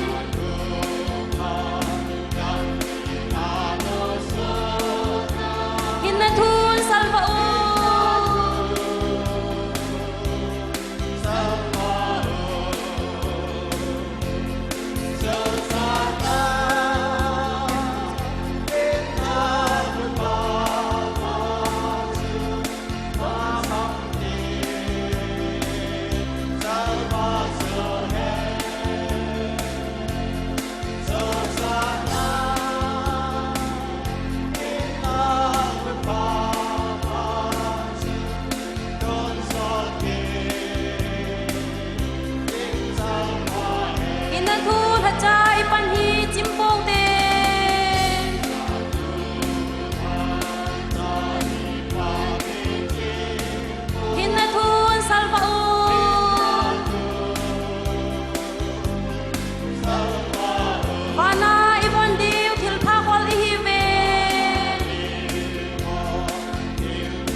Accepted Jesus Christ as Lord and Savior on May 7, 1910.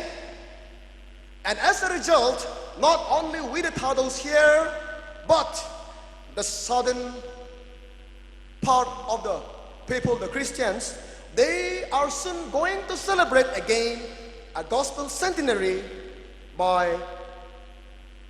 1910, which is all because the Lord has brought the message through Pu Kam Kulun Sing Song, chief of Senwan village.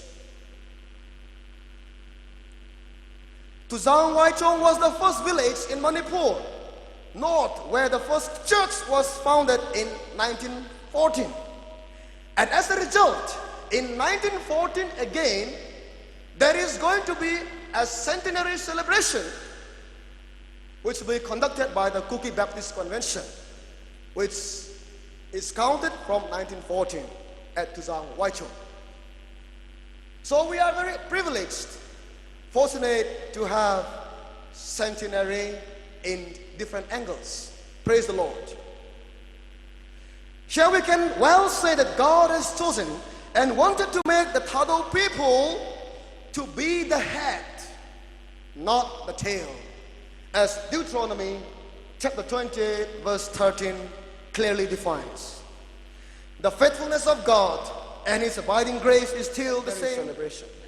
Your lovely names will ever remain radiant and glittering in the pages of the Thado Church history. The span of earthly life is too brief. Our years are passing so fast. Most probably, we may not meet each other again, but we shall meet again when the Lord Jesus comes in glory, and that will be the everlasting meeting, unbounded joy. May the Lord bless you all. Reverend Kup Tang Sit Lo, Deputy Chairman, Thado Christian Centenary Committee, Motbung, Manipur. Thank you very much. Of our time.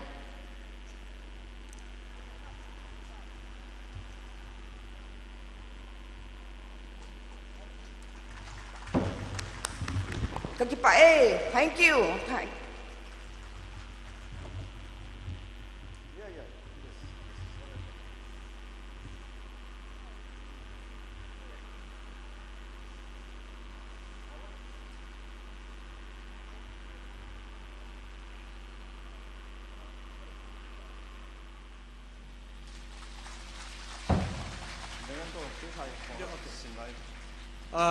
Memento, Thado Christian Centenary,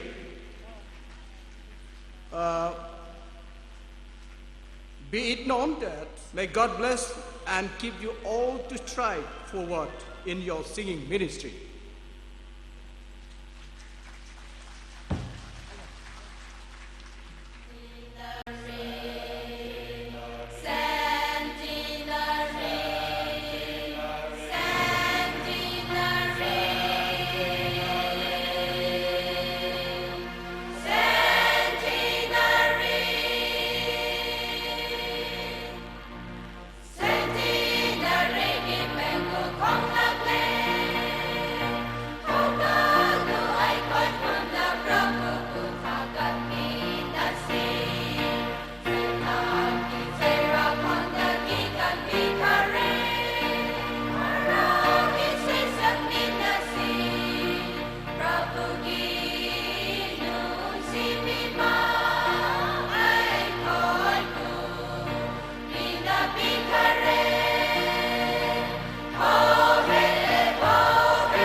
matsal na hong hidingin pagka napanpingay tsan na ko makatawa na hin. Lopin na ng mahong tsangin lang napagtina na tsati o itun sa 19 imazo sinang matutoy dingin tang batutun pagka Jesus suminin na ko makatawa na hin. Amen. Hallelujah.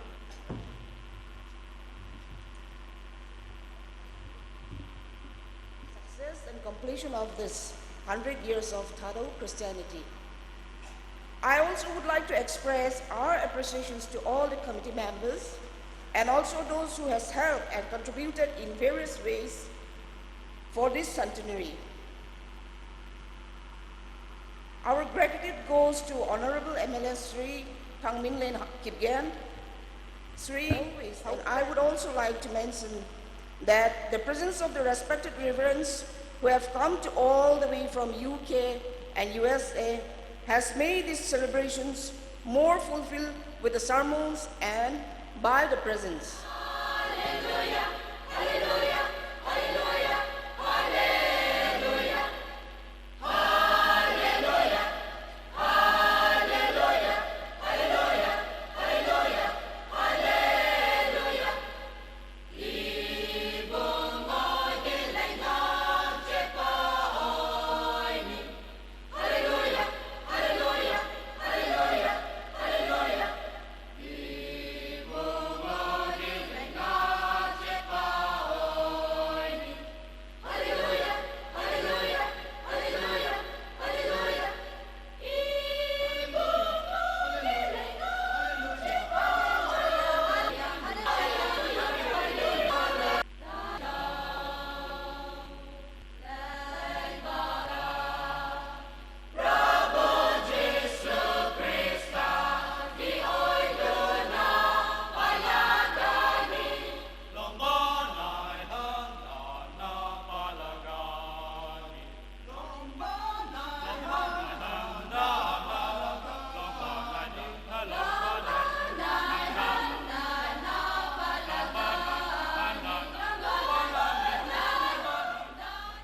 I'm fully aware that we are running short of time. At the same time, I would like to express my appreciation to the committee for slotting a very brief time to me. I will try to take about 10 to 15 minutes, but I would like to focus on a very important point this afternoon. Minute som lenga tabang kasi ding ahin pau chum tho itam ji chun sa pau to ka hel ding ahin ama wang apoi mo mama say ding kalunggel na khatumin.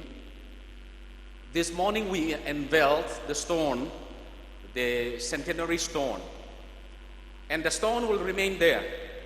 Tuzing ka in kumzakatlin na sung inahong do tawin asong chu na muna ding ahi amawang sung chum khat seinum kaneyin.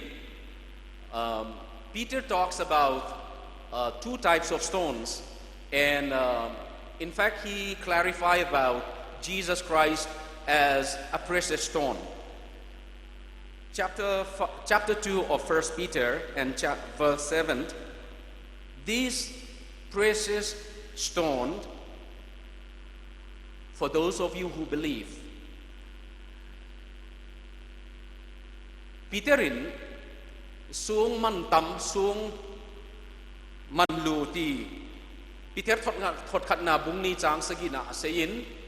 There is in verse 4, if you look at, there is a living stone.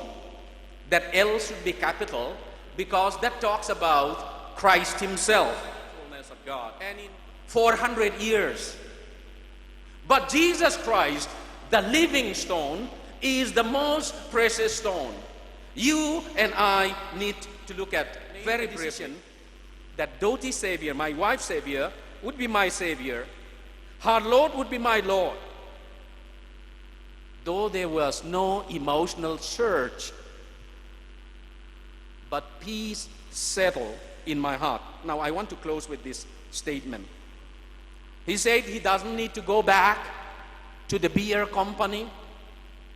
And that relationship with the living Christ was so exciting. Now, this is what he said. At one point of time, I thought if I could live 1,000 years and may never even have an experience of walking in the moon again.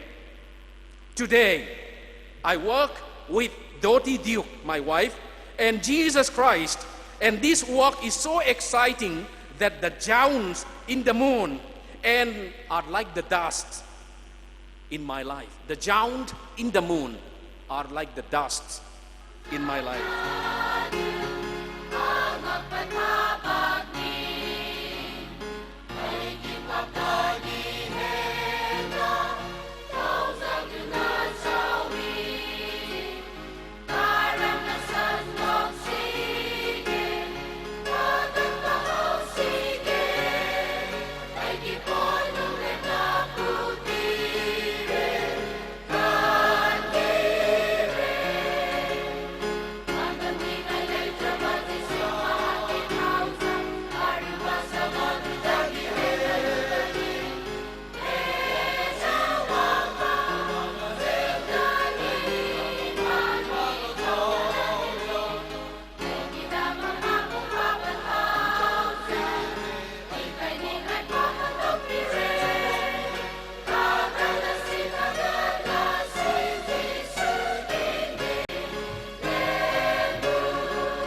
Message number 1. Amasan kum zakhat hinna centenary mong thei dinga thado mi te pathian lung sin na ichanta jeuvin pathian min thangwai numhan. Ani na dunia hi chi centenary anamu jau talwa ei namu lem center ho zo si athain thado mi ten kahin gel do un chule kaza naw le kangai lut naw salam kahin pevin ahi athum na dunia kum zakhat centenary hinda mu amang dinga hung ho zo si thado tribe council general headquarters in kali lam thado tribe council general headquarters lam kai hon pathian minin kali mun nabon chau chunga ki pathu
sen pathe ni wa join the ni wa thu phun ne khat ka ni no me hi tb a literature la yong ki house tho wa hin holy bible chan ki print jo wa new testament christian la ye chun churu chan pu la khun function a ki man tiang khule mi jo sin ki pa ta lim ta alam na thila lo mi la ki salo ta ni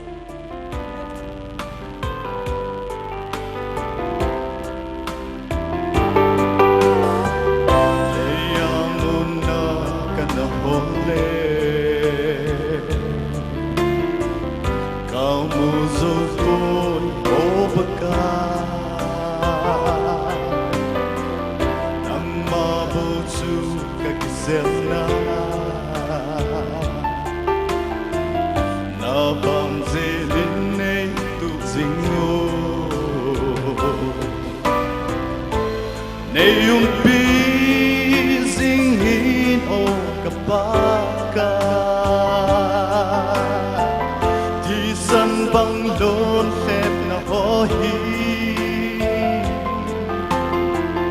hin pal ding ding ka hi se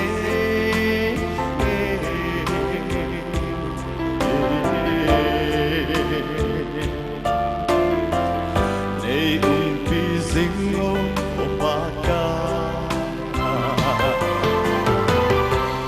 ko nagam la chi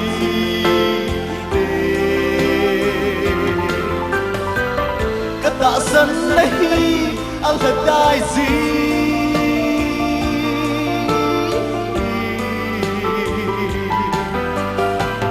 hang sam ta in ka bang thei zi o nang in ne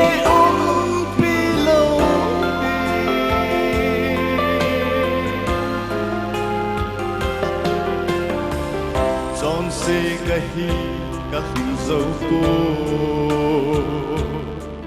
ke he kachan na he kachar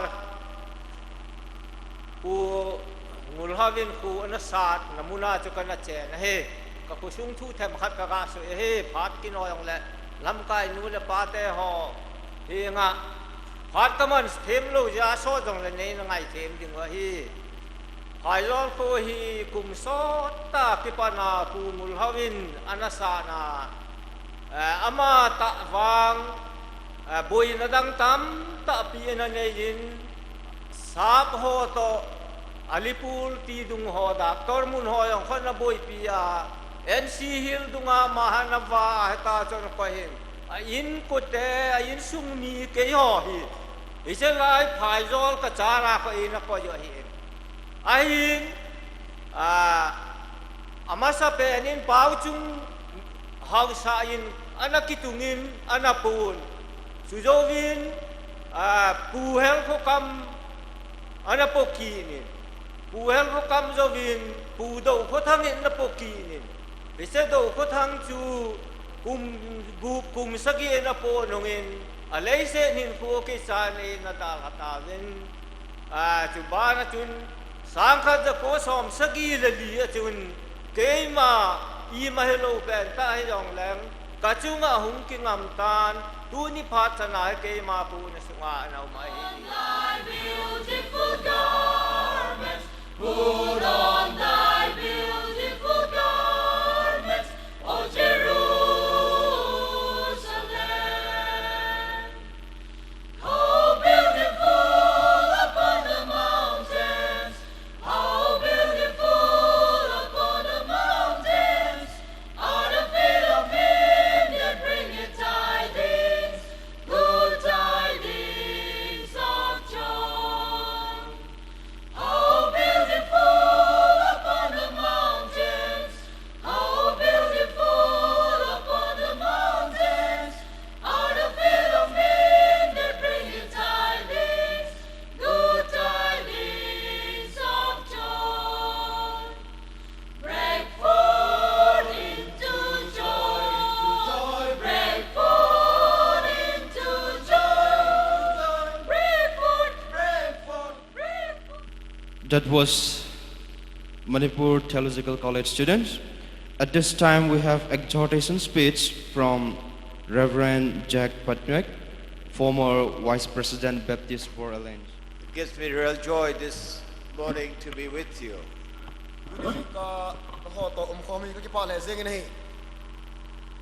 This is not my first time to Manipur. I've been coming to Manipur since 1956. It has been my greatest joy to travel around Northeast India for almost 56 years. Northeast India hi kum som gup sunga hitabang kanawale hi kya ding anok nakhat na hi nahi. And I'm sure there are many friends here that may not remember me, may not know me, but I do certainly know about them.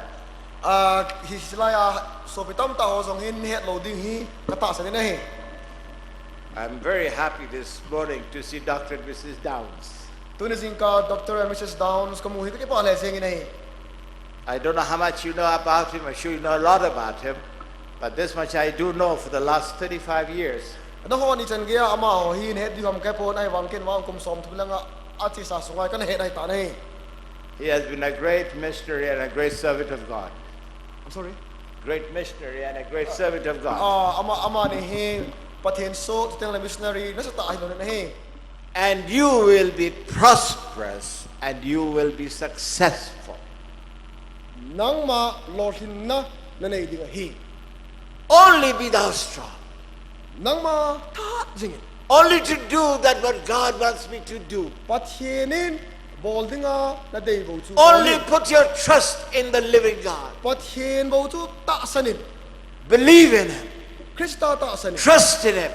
Kingai jing. Spend time with Him. Ama to phat mangin. And you will be chutele nang ma chu what I will want you to be. Nang ma chu ke man kadai banga chu nei ding ai ta. There are many friends of mine are in politics. Ke ma koloi tam ta politics amen. Brothers and sisters, they have plenty of money. Sorry. Plenty of money. Paisa tam ta nei win. They have. Some of you have contributed to this beautiful panel, I have told. Ito banga chu nom ta ta sa amen. God bless your heart. Pathen bo lang. But brothers and sisters, more than that, ai lai cho do se chunga so bite ho. by giving our money, we do not please God. Paisa I pe je wa pathen lung thai di lovin. God is certainly happy that we give our money to Him. Pathen chu isumui pe ju pathen ju ki pa ai nai. But what He wants is our life. Ahin la aman adei chu in ho. He wants you. Nang man de. He wants me. Aman ke de. He wants everybody Ibon ta ai de ne. to be great followers of Jesus Ai Christ. su Krista nung zui di ta hi ta te. God bless you. Pathen bo hai. Kun pakai chun Abraham ja a nagama kun le na phungsan pi ho a kun tule in sunga kun podo in lang keiman nang ma kabet sa ding gam chu wa choi num hen Praise the Lord. pakai wa choi te Do we have the people of God in the house? ichen sunga hin pathen mi te yu mu nam It doesn't seem so. aum le kilom hi be jenge Are there the people of God in the house? ichen sunga hin pathen mi te yu mu nai mo God wants to know that His people are here and they love Him and they want to lift Him up. So praise the Lord. pathenin ami te la adein chule aman ama ithang wa diu cha de je chun pathen thang wa num hen Because God wants to be praised. aje chu pathen chu thang wa ding cha de he See, one thing that God won't do for Himself is to praise Himself. He knows who He is, but He's raised us up to lift Him and to praise Him so that He can place us somewhere in life. je chun pathenin e ho isim lo now tu pham te le ama wa cha ding cha hi je chun aman e ho hin ama I joy sang wai dop sang wai wa choi diu cha de he When Jesus was traveling from Bethany to Jerusalem on His last week, what we call the last week of Jesus' ministry, when the people were praising Him, the Pharisees asked Him that He should stop the people from praising Him. Jesus Christa ahin kho ki chai langa chu Bethlehem ma kona Jerusalem lo nga che pet ta chun mi ho jo sen ama chu awa choin athang wa nei le Pharisai ho chun cho jo se chu shuthimun atiu ne. But Jesus knew that the praises was very important, so He told the Pharisees that if these shall stop, then I can raise stones to praise Me. Aje chu Jesus Christa chun thang wa ding chu poi mo sama ma je chun Pharisai hon shuthimin ti wangin Jesus Christa chun ama ho thip jong le suang ho hung au do ding hi ati nei. I don't think you and I want stones to take our place in praising God. Ije chun e ho hin e ho thang wa lo suang ho jon pathen thang wa ding chu idei diu kata san poi. So it doesn't matter how cold we feel, we will still stand and praise God. Ije chun I ti dap the hen lang jong le e ho idin do wa pathen I thang wa diu he. So when we say praise the Lord, let's respond with all that is within us. E ho sunga jo se thanei na pumpin e hon pak pathen ba chu te iti diu he. Hallelujah. Hallelujah. Glory to God. Pathen chu thang wa num hen. Anyway, that is not my preaching. It was just to get you revived for the morning. Iji tujing ka nang ho dap na sabi se na hal thin diwat kaga se e. Let me read again the scripture passage, Genesis chapter 12. ije chun ken Bible chang chun sim kining ka te sim til bu bung som le ni But it will take you nowhere.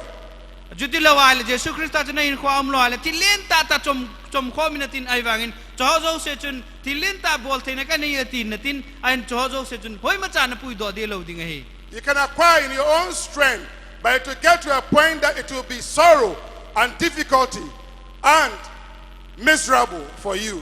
Nang ma tha na le china thep na chun thil tem ta thil len ta bol do ina te ai wang chojo se chun nang ma dinga khonung ting le gen theina le ha sat na kisi na sang ta hong do ding hi. But Jesus is the only one, when he comes into your life, can give you purpose for living and strength to be able to get on to the vision that God has for you. Ai wangin Jesu ama ta bo chu hi ama khat se chu bo hi nahin khwa hung lun ting le nang ma dinga chu thilmuna na sata na nei theding chojo se lol hin nahin khwa chu ama ta se bo chu na pui do theding hi. So wherever you are in life, Jesus is calling you and inviting you, come along with me, get connected to me and be in my lane, and I will take you to the Father, then to heaven. Ije chu nang ma hin khwa itabang din muna umpet ta ai jong le chun ama hin hungin kay to khomutin kay man ka te pinagama chun kalut ding hi papa chen ko ma chu kalut ding hi tia ei ko hi. So why don't you make a decision to get connected and get in lane with Jesus? Ije chun tunin Jesu Christan ete pinagamil hunte ilun na thei ding wa Jesu Christa to ikijop ma thei na ding wai ikigel hu thei lo ham. Because with him your life will never be the same. E chu ama to ium kho mai le ihin kho chu ai tai ta bang hi jing jeng lo ding hi ki khel na sa ta om ding hi. Ever since I found Jesus, I've had purpose for living. Jesu Christa ka munia pa na kay ma ka hinlon aji ho chu ka hedo ta na hi. And he can give you the same purpose to live. Tu nang ma dinga jong hitabang chu pathenin na pi the hi. God bless you and have Pathenin a na blessed bonsan day. pathay bo he.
Mi pi ding so kay te mon chawi.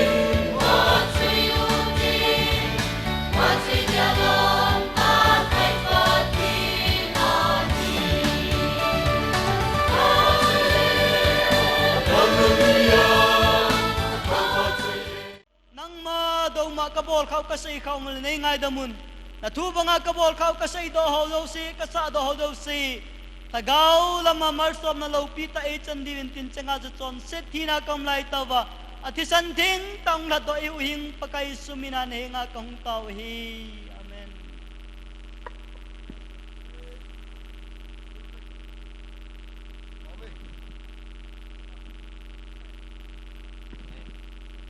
Ngai ku ko ngai ten pakai ba toy na ni hen amin theng lo pi sing hen amen.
tu chung i ho adu ku ki kum zagat thin na Christian hi nau ni ko mang the a khong zo se wang phai hi bin jin pathin ka thang wan ke he amastain pichi centenaria panela piwa haulam ka ho lana kan pi in abanin hichi centenaria committee member jo siang lana kan pin ban kirin tu chunga hong la jo se adia chalaim jo se na chungwa ki pa thu kan pongin ki pa na pathin hin kan hun ge he tunin kering sering tampi ompon pilla ka se nom khat chu an masa miu sin ki ngai chong le ki mang thei lo ni ko tu matewa ain ko nabe tajo siang chun mang thei talo tu nung ting a hung pieng ding chapa hon jong mang khalo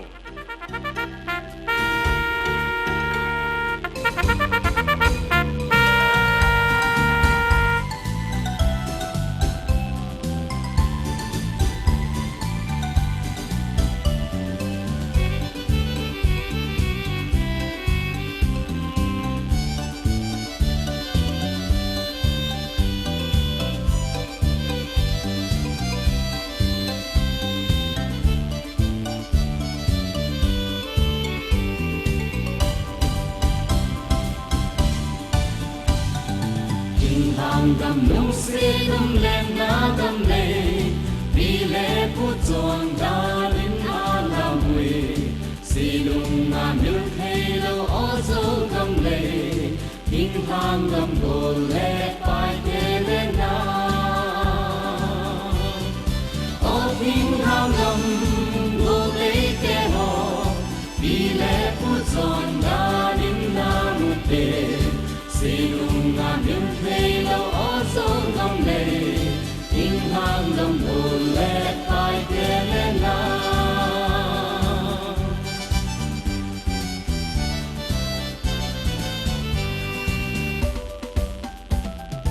lung se ung king hang gam go le te ho da do chim lo king si lung a le si lung na mil thei lo o zo gam le king hang gam go le pai te le na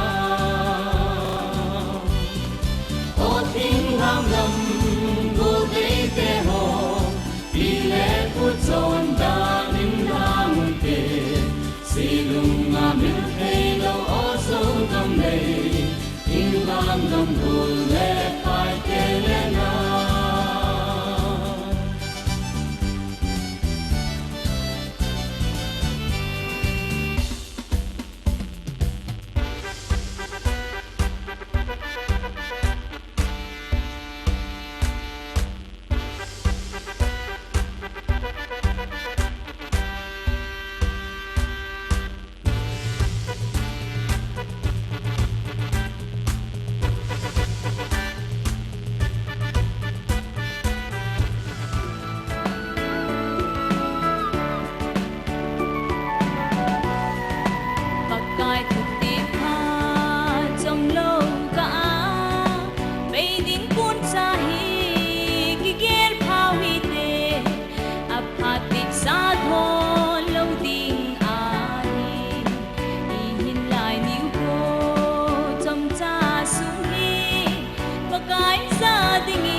la pu khang a tui bang alung pom sa hian na ding thim thu tui bang lin zong le u la nau nang le ke mo pu na hi i ki hian hei lo o nang le ke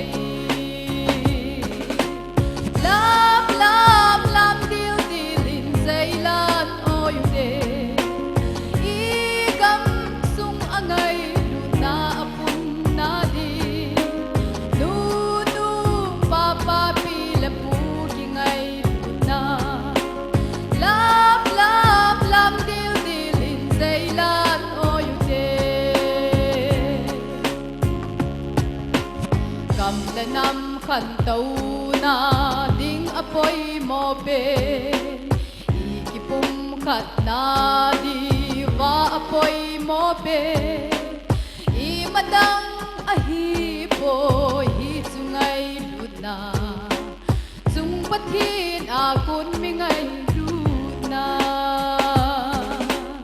lam lam lam dil dil din zai lan o yu de i gam sung angai lut na apun na di nu nu pa pa pi la pu ki ngai lut na lam lam lam dil dil din zai lan o yu de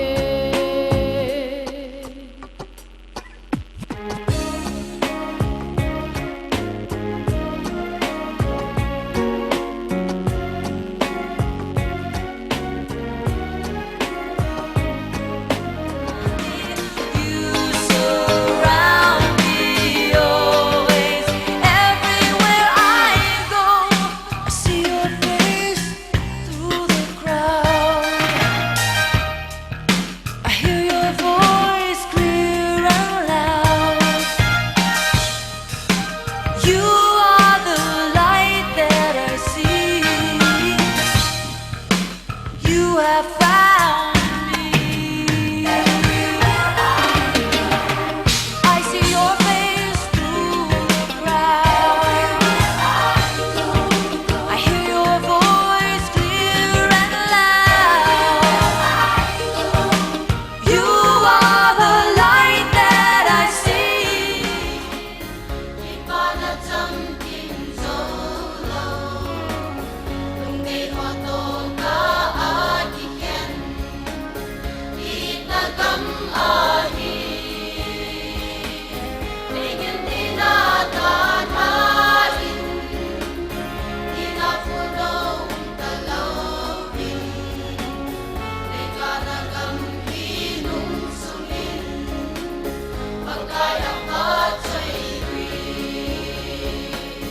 sungkang lumatsulong tiho, iyan na umitalawin, sulit sa ansong kising, italawin,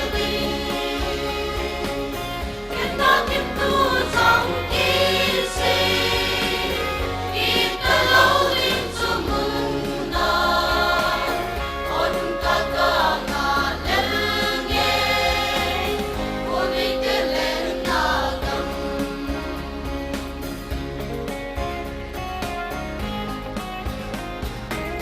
Si masatenay nga chingui, alengaw tayo nasun, kakalay ibang pangkate, sugang kalunti, sodan tikinong songle, nang sisunay pusigin lang.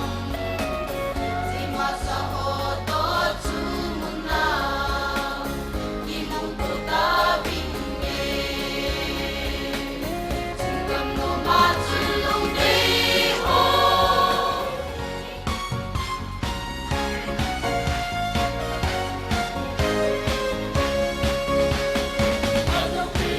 Penso kayo take. Gospel kipanagpahin, imulaw tuwing kung sa kanahulutan.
gatne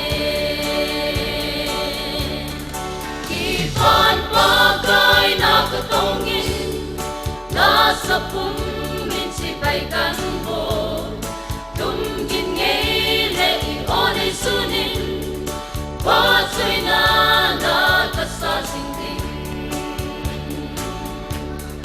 Sit him sit by day zodi Sinong nga sa tanhat na Sa gokirin song leo hen Nung solo din sa tansiin Ipan bagay na katongin Nasa pumin si Baikan mo Tumgin ngayle iyon ay sunin Watsoy na nakasasingin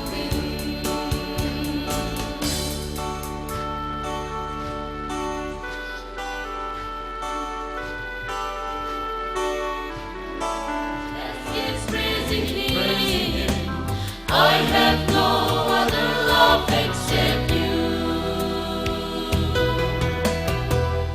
And think you may put adang paloriu. Nang alang mapundari.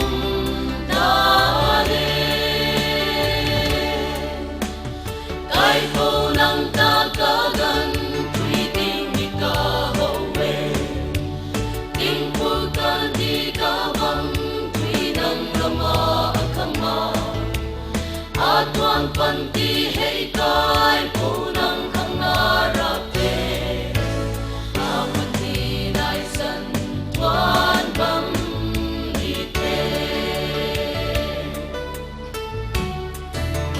Rabutagat pagi isay sa klase No'y naidala sa klase Dati kuding nasa Sipunsil hona Sa klase tagat pag-iisay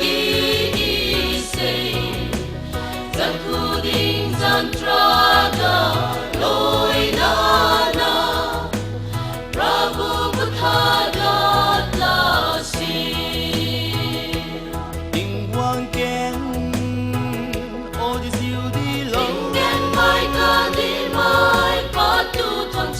Bang lo Malwan kat di dui di Nang niu patu tolo Nang rawahin na rin Gangam kang lo taba O gani may matiru-diru tolo Rabutim rosanti Isyagat ma Imrosak dile Paraw nuhos Imromaya manis Kahita chaya Amro mapicho Magalvinus Prabhu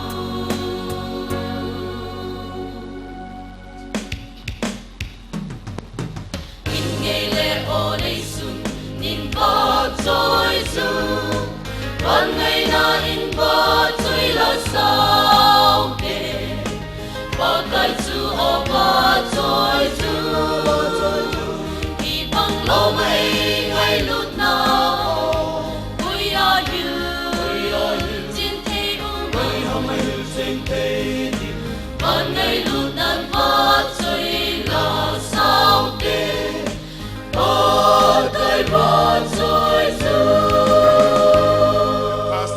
100 years in Thadu land.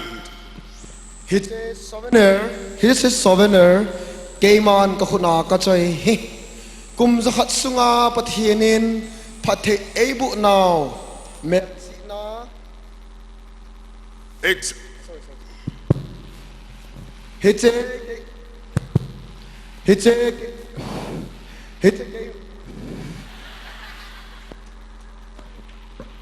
No. Hello. Take this.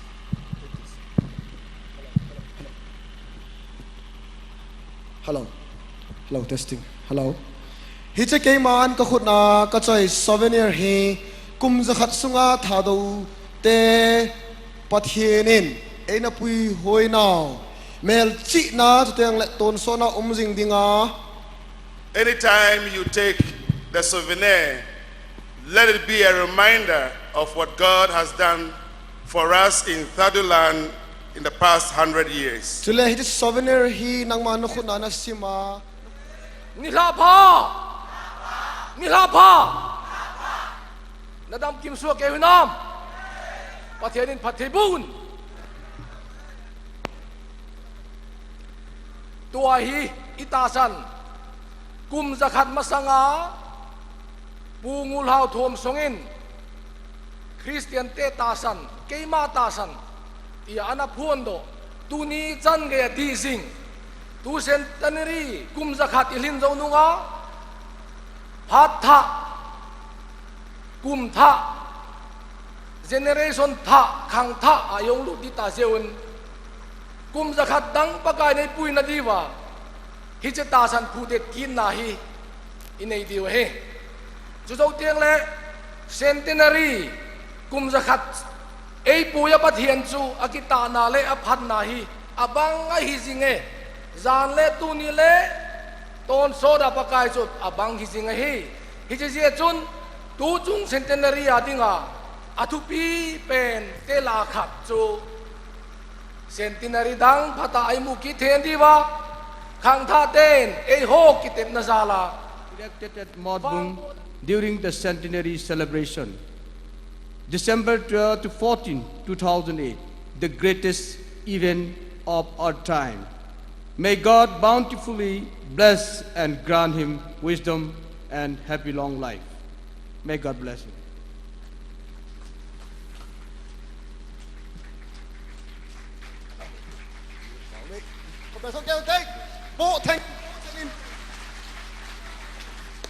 And one more, be it known that as a mark of God's faithfulness in the past, his present abiding grace and a dawn of new era, Sentinel Memento is awarded to Pu Haukulet Kipgen, Honorable MLA, in appreciation of his generous sponsorship for the construction of magnificent meeting hall for Centenary Celebration Hall from December 12 to 14, 2008, the greatest event of our time.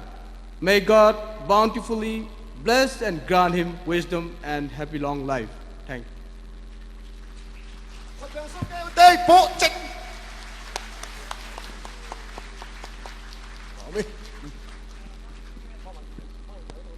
Choose the basalt as being the man of the centenary.